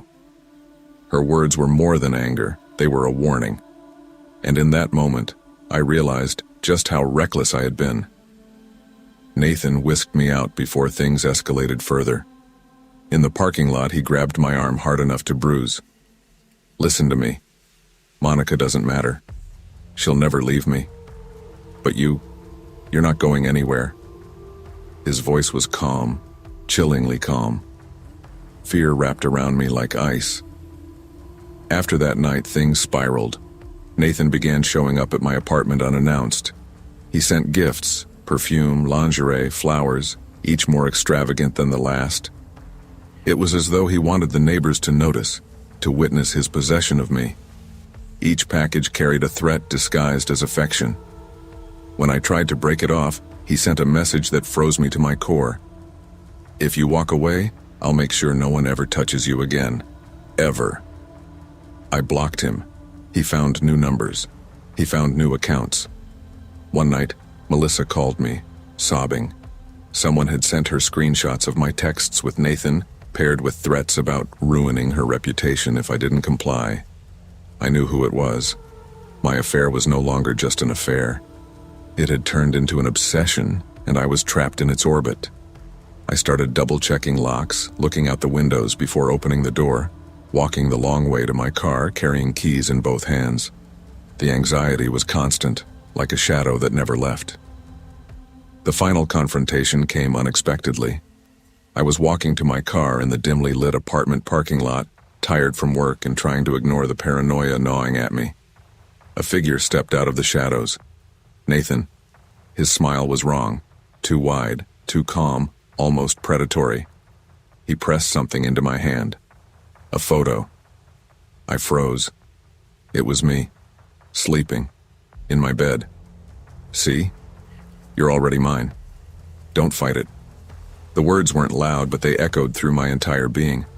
I realized then that I wasn't just a casual fling or a mistake. I was a possession in his eyes, and he would not let go.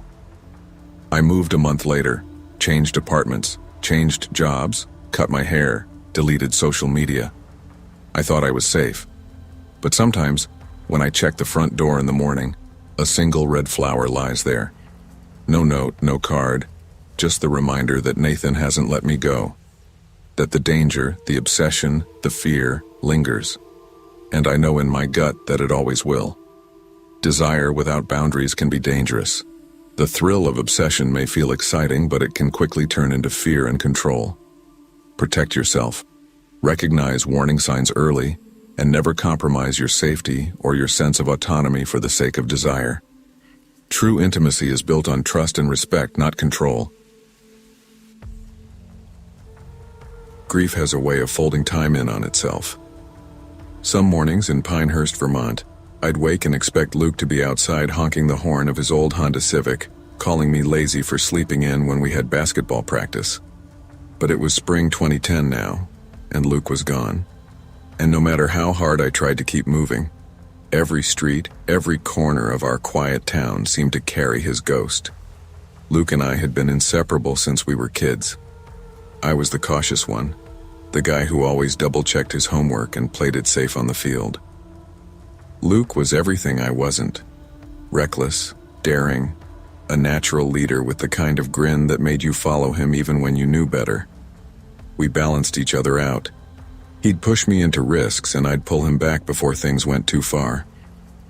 That was the rhythm of our friendship, until the rhythm stopped on a rainy night the previous November when Luke's car skidded off the road and hit a tree.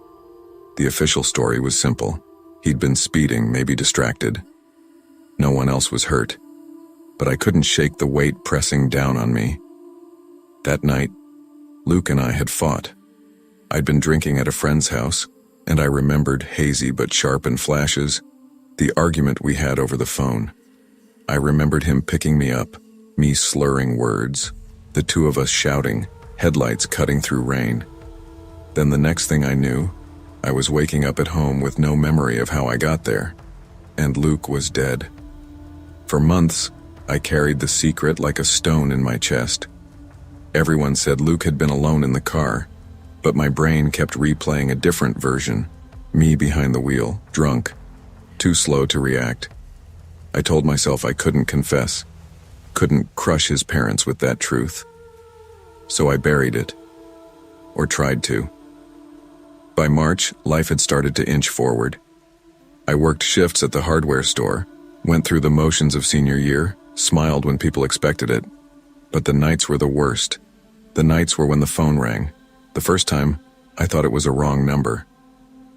My phone buzzed at 1:07 a.m., screen lighting up with a name that froze my blood. Luke. His number had been disconnected months ago.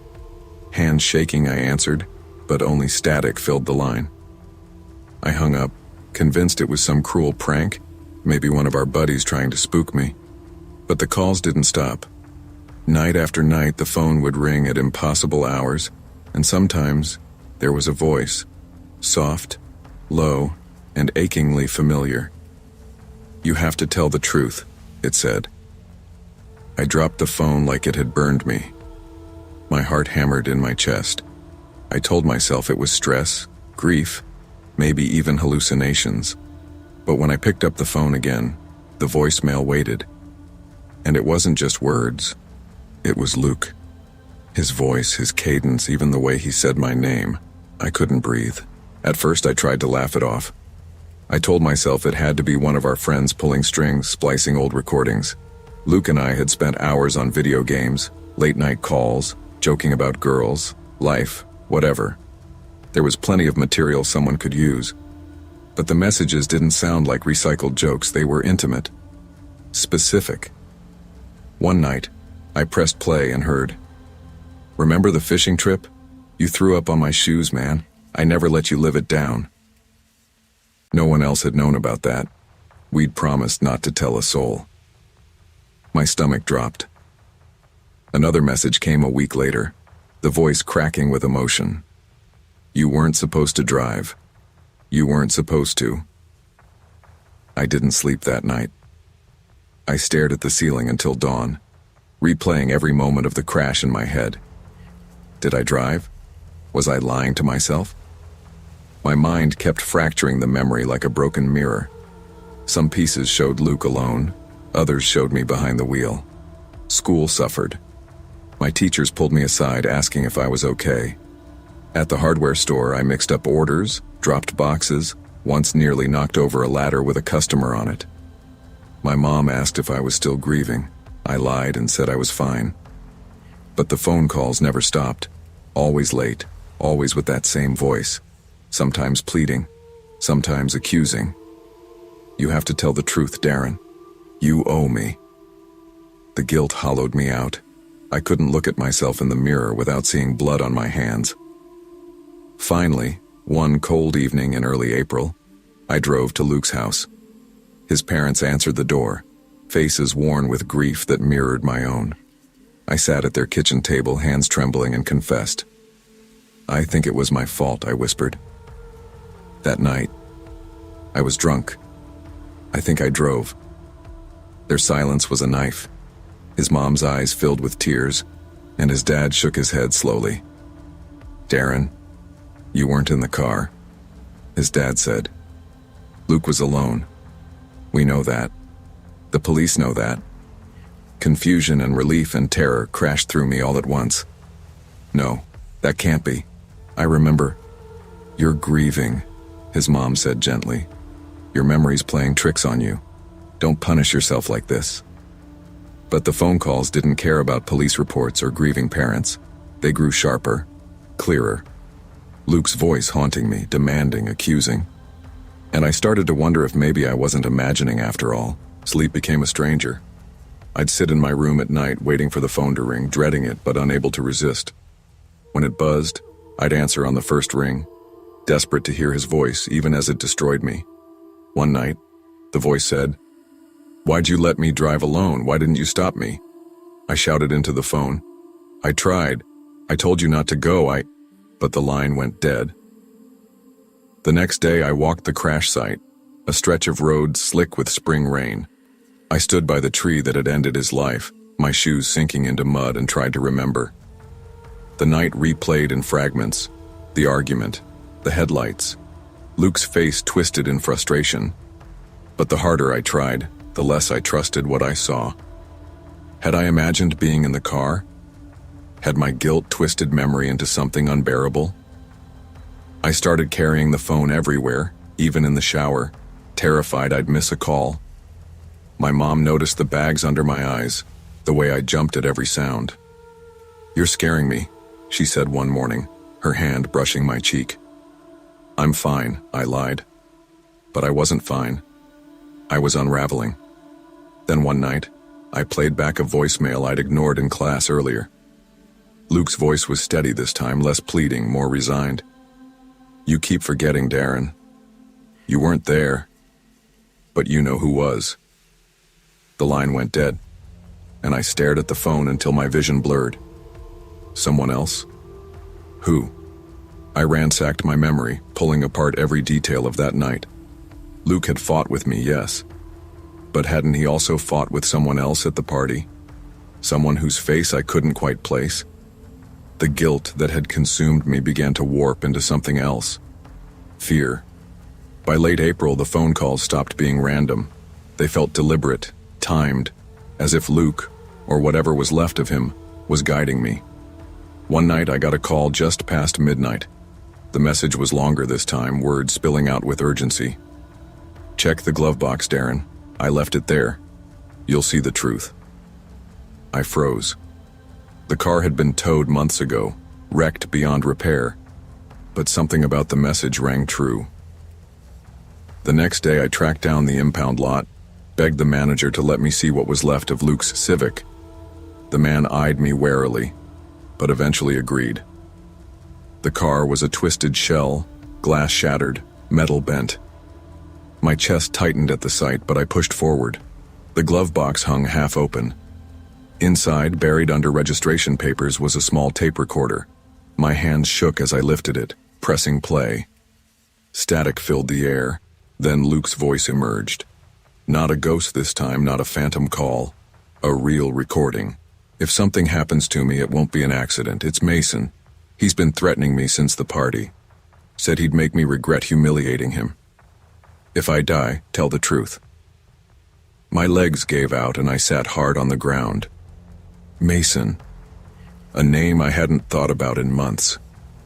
He'd been at the party that night, drunk, angry after losing a fight with Luke. The phone calls weren't hallucinations. They were breadcrumbs leading me to the recording. Luke hadn't been haunting me out of malice. He'd been begging me to clear the fog, to remember. Tears blurred my vision as I clutched the recorder to my chest. Confronting Mason wasn't cinematic. It wasn't a showdown or a confession under pressure. It was me, sitting across from him at a diner, tape recorder between us, my heart pounding. He went pale the moment I pressed play. The voice of the dead filled the booth, words spilling into the air like judgment. Mason stammered, tried to deny it, but the evidence was undeniable. I didn't need him to confess to me. I needed the truth out, and I took it straight to the police. The investigation that followed was messy, painful. Mason had chased Luke that night, run him off the road after a heated confrontation. My guilt had twisted the memory into something else, something easier to believe. That I was the villain, that my carelessness had cost my best friend his life. It had been easier to punish myself than face the darkness in someone else. When the case closed and Mason was taken away, I stood again at Luke's crash site. The tree loomed tall, scarred from the impact, a silent witness to the truth I'd almost buried forever. The phone never rang again. Grief can distort memory, bending it until lies feel like truth. Guilt can blind us, convincing us to carry burdens that aren't ours to bear. But the truth, no matter how painful, is lighter than the weight of false responsibility. Love and loss demand honesty, with others and with ourselves. When we listen closely, even through the noise of grief, the truth finds a way to speak. I used to think life in Brookfield, Minnesota was as predictable as the seasons. Summers were sticky and filled with mosquitoes, falls were crisp and quiet, winters dragged on forever, and spring always felt like a half-hearted apology for all the snow. Nothing ever really changed here. People grew up, worked steady jobs, raised families, and lived in the same neighborhoods their parents had. I was 16 in the fall of 2021, and like most kids my age, I felt invisible. I wasn't a cheerleader, didn't date football players, and wasn't the kind of girl who got noticed in the hallways. My hair was always in a ponytail, my jeans usually a little faded, and my sneakers scuffed from too many shifts at the coffee shop where I worked part-time. If I didn't have my best friend Kayla, I don't know if anyone at Brookfield High would have remembered I existed.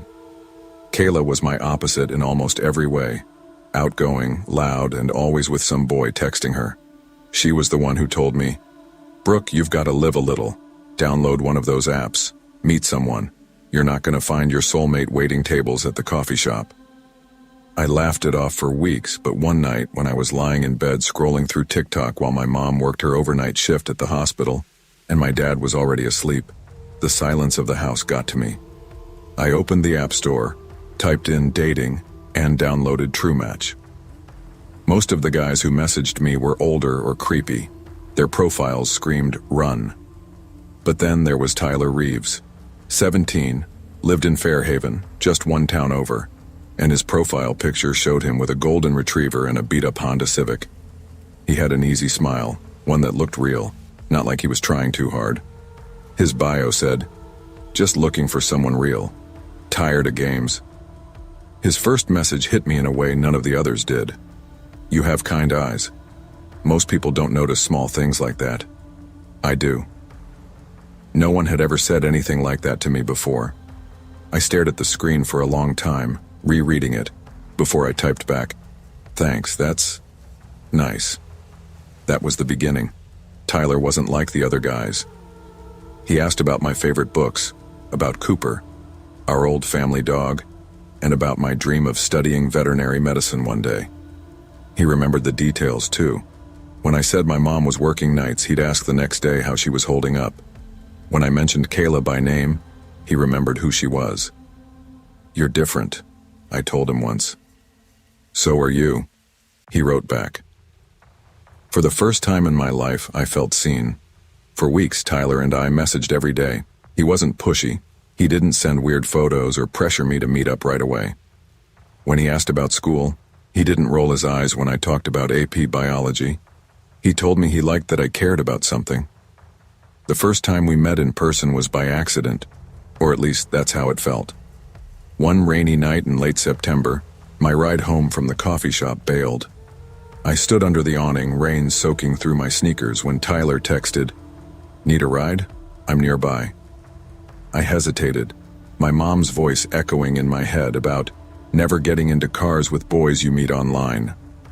But when a silver Honda Civic pulled up, headlights cutting through the rain, and Tyler leaned over with a shy smile, holding out an umbrella, I got in. We drove to a diner parking lot, split a pair of milkshakes, and listened to music with the windows fogging up. He never touched me, not even a hand on mine. He just laughed when I told a dumb story about spilling coffee on a customer that morning. I think he's the nicest guy I've ever met, I told Kayla the next day. But little things started to bother me. Tyler would ask who I was texting. If I didn't reply to him right away, he sent messages like, "So I guess I don't matter. Bet you're talking to some football guy." When I told him I was doing homework, he'd reply, "Homework doesn't take 45 minutes to text back, don't lie." I laughed it off. He was just insecure, right? He liked me too much, that's all. But his intensity grew. The first real crack in the fantasy came at a house party. Kayla dragged me there on a Friday night, promising it'd be a girls' night. Tyler offered to drive us, but I said no. We needed a break from boys. Halfway through the night, my phone buzzed. 27 missed messages from Tyler. "Where are you? Who are you with? Send me a picture right now. Answer me or I'm coming there." My chest tightened. I turned my phone off, trying to enjoy the music, the chatter, the laughter. But the feeling of dread stayed with me. When Kayla and I left, her friend whispered that Tyler had been bragging in the kitchen earlier, bragging that he had pictures of me sleeping. My heart stopped. "How could he?" I whispered. "He said you sleep with your blinds open. He likes to watch." That night I texted him furiously. "What the hell did you say at that party?" He replied instantly. "I wasn't bragging. I was just telling the truth. I like watching you. You look peaceful. Don't freak out. I just wanted to feel close to you." I blocked his number that night. But that wasn't the end. At 2 a.m, I woke to a faint tapping on my window. I pulled back the curtain and saw Tyler standing in the yard, hands shoved into his hoodie pocket, staring up at me. I screamed. Dad ran outside, but Tyler was gone. The weeks that followed were a blur of fear. Tyler made fake Instagram accounts to message me. "You can't block love." He called from random numbers, pretending to be classmates. "You think you're too good for me?" He even messaged Kayla, "She's mine, stay away." My parents called the police, but because Tyler was a minor and hadn't physically hurt me, they shrugged. "Keep an eye out," they said. The breaking point came on October 12th. I had just finished my shift at the coffee shop. The parking lot was dark, nearly empty. On the hood of my car sat a small gift bag. Inside was my favorite brand of lip gloss, a photo of me at the bus stop, taken that morning, and a note. "Don't ignore me. I'll wait as long as it takes. T." My stomach dropped. I left the bag on the pavement and drove home, tears blurring the road. That night I woke to the sound of glass shattering. Tyler was inside. I froze in my doorway as I saw him in the kitchen, a knife clutched in his hand, his face pale and wild. "Why won't you just listen to me?" he shouted. "We're supposed to be together. I can't let you ruin this." My dad barreled into the room, shouting for him to drop it. Tyler lunged forward but slipped on the broken glass, cutting his hand. I fumbled for my phone, dialing 911 as my dad wrestled him to the ground. By the time the police arrived, Tyler was screaming my name as they dragged him away. "You'll regret this, Brooke. You'll regret it." He was charged with breaking and entering, stalking, and assault with a deadly weapon. The judge sentenced him to 6 years in juvenile detention. 3 years have passed since then, and I still double-check the locks every night. I keep my blinds shut tight, even on the sunniest days. And sometimes when I open a new social media account, I get the same follow request. No profile picture, no posts, just the name. TR. Forever. Love isn't obsession. Attention isn't affection. Real relationships are built on respect, trust, and freedom, not control, fear, or manipulation. I learned the hard way that danger doesn't always wear a mask or hide in the shadows. Sometimes it smiles at you through a screen, remembers the little things and makes you feel special, until it twists into something terrifying. Don't ignore the red flags. When someone shows you who they really are, believe them. Protect your boundaries. And remember, you are never invisible, but you are never obligated to someone else's idea of love. When my parents told me we were leaving the city for Willow Creek, I thought they were joking. The name alone sounded like something from an old ghost story. But it was real. A small, forested town in Washington with a single main street, 2 diners, and a library that smelled of cedar. We moved there in June of 2021, and I hated almost everything about it. The air felt too still, the nights too dark, the woods too close. At 17, I wasn't great at starting over. Friends came slowly to me, and after years in crowded classrooms and buzzing neighborhoods, Willow Creek felt like stepping into silence. The one exception was Elise Carver. She lived at the edge of town, in a sprawling, century-old house that seemed to breathe with its own life. Creaking floors, a stone fireplace that swallowed whole logs, and a backyard that sloped into a wall of pines. Elise was everything I wasn't: bold, funny, unafraid of being herself. She became my anchor in a place where I otherwise drifted. That summer, our friendship became a constant rhythm. She teased me for being cautious, and I grounded her when she pushed limits. She was the kind of girl who suggested jumping into lakes at midnight or hiking trails with only a phone flashlight. I was the one who asked if we should maybe bring bug spray or at least tell someone where we were going. We worked because we were different. When she invited me for a weekend sleepover, I didn't hesitate. My parents, buried in their work schedules, were just relieved I had a friend. We had plans for the weekend: movies, games, and documenting nature around her property for a small photography project. Elise was convinced we could capture the kind of shots her art teacher would rave about. I was more skeptical, but I didn't say no. The first night started the way most of our nights did, with snacks, jokes, and games. We settled in the attic, surrounded by boxes of old board games, forgotten photo albums, and trunks that smelled faintly of mothballs. The windows overlooked the forest, black silhouettes of trees pressing against the horizon. Elise made it feel like an adventure rather than something ominous. Around 10:30 p.m., she suggested we go for a short walk along a narrow trail at the edge of her yard. My stomach sank, but her enthusiasm was contagious. She pulled me out the door with 2 flashlights and a grin. The air was heavy with the scent of pine and damp earth. Fireflies blinked lazily among the ferns, and the crunch of our shoes against the trail felt too loud. My instincts told me it was too dark, too late, but Elise was glowing with excitement.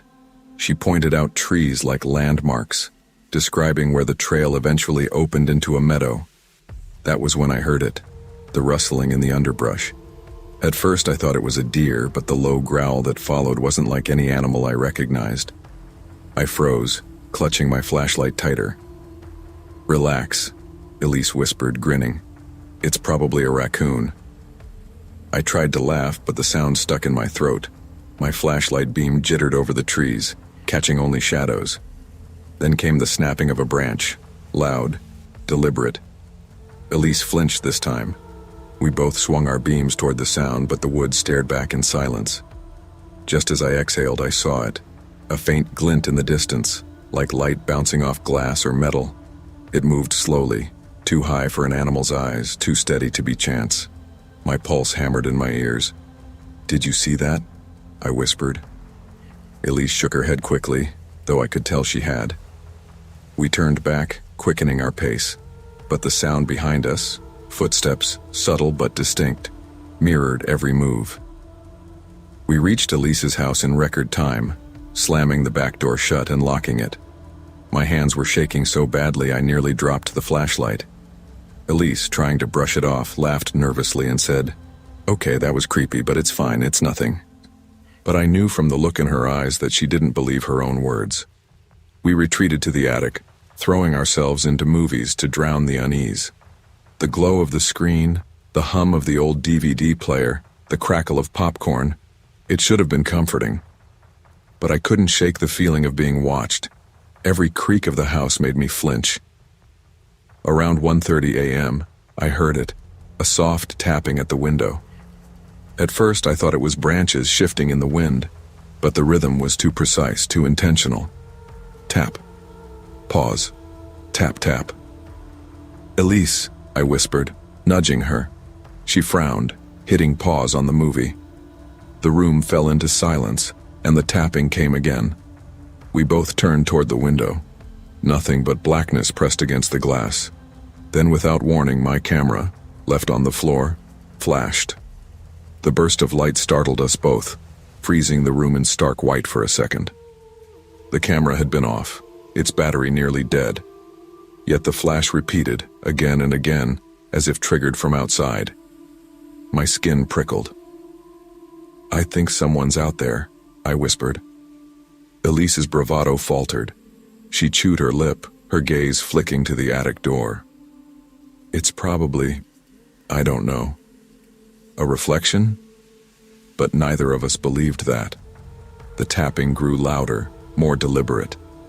And with each burst of the camera, shadows seemed to stretch unnaturally across the attic walls.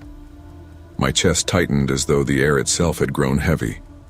We huddled together on the floor, listening to the sounds of the house, the ticking of pipes, the groan of wood, and beneath it all, the faint impression of movement outside. I wanted to call my parents, the police, anyone, but the thought of explaining what was happening froze me. We had no proof, just shadows and sounds, and a fear I couldn't name. "Maybe it's a prank," Elise whispered, though her voice wavered. But deep down I knew this wasn't a prank. Someone, or something, was playing a game with us. By 3 a.m, we were no longer pretending to be calm. The tapping had spread, echoing along different windows of the house, moving like footsteps circling the property. Then came the sound I'll never forget. The creak of stairs. Not outside. Inside. "Elise," I hissed, gripping her arm. We stared at the attic door as the sound drew closer. Step by step, slow, deliberate, weighted. I grabbed my flashlight, hand slick with sweat. When the sound reached the top, I flicked it on and aimed at the doorway. For a split second I caught a glimpse. A tall figure, pale, draped in a ragged jacket. It moved past the corner of the stairwell and vanished into shadow. Elise gasped, her hand flying to her mouth. "Did you see that?" I nodded, heart slamming against my ribs. We didn't wait. We bolted down the stairs, tripping over each other in panic. Our screams shattered the silence as we rushed into her parents' bedroom. They woke in confusion, but the terror on our faces must have said enough. Her dad grabbed a bat and checked the house, every room, every closet. He searched the yard with a flashlight, the beam cutting through the mist that hung low in the grass. Nothing. No footprints. No intruder. No explanation. Her parents tried to soothe us, insisting it must have been our imaginations, the house settling, the woods playing tricks. But I knew what I'd seen. Elise knew too. That night, I didn't sleep at all. The next morning, sunlight seemed to wash away some of the fear, but unease clung to me. Over breakfast, Elise's mom joked about horror movies and teenage imaginations, but Elise and I shared a look that said neither of us believed it. When we reviewed the photos on my camera, the truth hit harder than any words. The pictures weren't of us. They weren't random shots of the attic. They were of the figure. Frame by frame, it appeared closer. At first in the corner, a blurred shape. Then clearer, pale features, a shadowed face. And finally, too close, the figure inside the attic standing over us as we huddled on the floor. I dropped the camera, bile rising in my throat. Elise whispered, "How is that possible?" We didn't see anyone come in. Her hands shook as she scrolled through the sequence again. There was no mistaking it. Someone had been in the attic with us. We begged her parents to call the police. They humored us but didn't push hard. Without evidence beyond eerie photos, there wasn't much to investigate. Still, an officer came by, took a report, and promised to patrol the area. That afternoon, Elise's dad checked the locks, the windows, even the attic crawl spaces. Everything was secure. Too secure. And yet, the memory of that figure lingered. That night, I begged Elise not to stay in the attic again. We slept on the living room couch, lights blazing, but neither of us found rest. Every sound made us flinch. Every shadow seemed alive. I counted down the hours until daylight, wishing desperately to be anywhere but that house. Weeks later, life in Willow Creek returned to its sleepy rhythm, at least on the surface. Elise and I never went back into the woods at night. We stopped bringing up the figure, the photos, the sounds. But silence doesn't erase memory. One afternoon, while helping Elise's mom sort through boxes in the attic, I found a stack of old newspapers. Buried among them was an article that froze me in place. It was about the house, about the previous owner, a man who had vanished without a trace years ago. Last seen walking into the forest. His body was never recovered. The photo in the article was faded but familiar. A tall man in a worn jacket, pale eyes staring at the camera. I shoved the paper back into the box, my skin crawling. We never talked about it. Not directly, but from then on, Elise kept her windows locked, and I stopped walking home after dark. The woods around Willow Creek still whispered when the wind shifted, and I knew, deep down, that what we saw that night had never really left. Curiosity can push us into places where fear becomes more than imagination. That night in Willow Creek taught me that safety is fragile, and trust in instincts matters more than bravado. Shadows and sounds may be easy to dismiss, but sometimes the danger we sense is real. Listen to the unease, respect the warnings, and never ignore the voice inside that whispers when something isn't right. I turned 26 in the fall of 2019, and I thought life had me cornered in a loop of monotony. I worked as a junior software developer in downtown Seattle, where gray clouds and drizzle seemed to leak into my soul as much as into the city streets. My apartment overlooked the freeway, the constant hum of traffic a background track to my loneliness. Weeks bled together, and the apartment felt smaller every day. Microwave dinners and instant noodles were my companions. Code reviews and endless meetings were my prison. I had just ended a 3-year relationship with Maya, my coworker. She was bright, adventurous, the kind of person who made the world feel like it had colors I couldn't see. She broke it off because I wasn't spontaneous enough. I wanted stability. She wanted chaos. The breakup hit me hard. Months passed, and every attempt at distraction, weekend parties, casual drinks, even Tinder, felt hollow. It was Ethan, my longtime friend and fellow nerd, who finally shook me out of my slump. He was relentless. "Dude, you need to get off the pity train. Try something new. Meet people. You're not dead yet." I begrudgingly downloaded Match Wave, a dating app. I swiped and messaged, mostly out of boredom. Most conversations fizzled after a few exchanges. Then, one evening, Clara Jensen appeared. Her profile screamed different. Green eyes, paint flecks on her denim jacket, a messy bun, and a smile that suggested she'd seen the world in ways I hadn't. Her bio said, "I paint, I read, I love thunderstorms, looking for someone who doesn't play games." That line alone made me pause. Her first message was almost psychic. "You look like the kind of guy who secretly hates loud bars but loves deep conversations. Am I right?" I almost didn't respond because I didn't know why I trusted her immediately. But something about her energy, the way her words felt like they understood the quiet corners of my personality, made me type back. We began messaging constantly. Clara had a way of digging into the mundane details of life and making them feel significant. She asked about my coding projects, my favorite books, the tiny insecurities I kept hidden. She shared stories of painting late into the night, of feeling disconnected from the world, of chasing inspiration like it was a living thing. The first time we met in person was at a small cafe near Pike Place. Clara wore her denim jacket with flecks of paint, hair haphazardly tied back, and a nervous laugh that immediately made me relax. We sat across from each other, sipping coffee, talking about storms and art and books, laughing at nothing in particular. For the first time in months, I felt alive. For 2 months, everything was perfect. Rainy Sundays blurred into afternoons of cooking, binging shows, wandering bookstores. My coworkers noticed a change. They joked that I had a Clara glow. Life felt almost normal again. But then the cracks appeared. At first it was little things, small, almost imperceptible. If I stayed late at work, her messages turned from casual check-ins to guilt-laden texts. "Are you really staying late again? You're ignoring me." If my phone buzzed in my pocket, she asked pointedly, "Who is that?" Even a passing mention of Maya, a name from a life I thought I had buried, triggered rage. "Why are you still thinking about her? Do you want her instead of me?" I reassured her. Always. And yet reassurance was never enough. By the 4th month, Clara's jealousy escalated into control.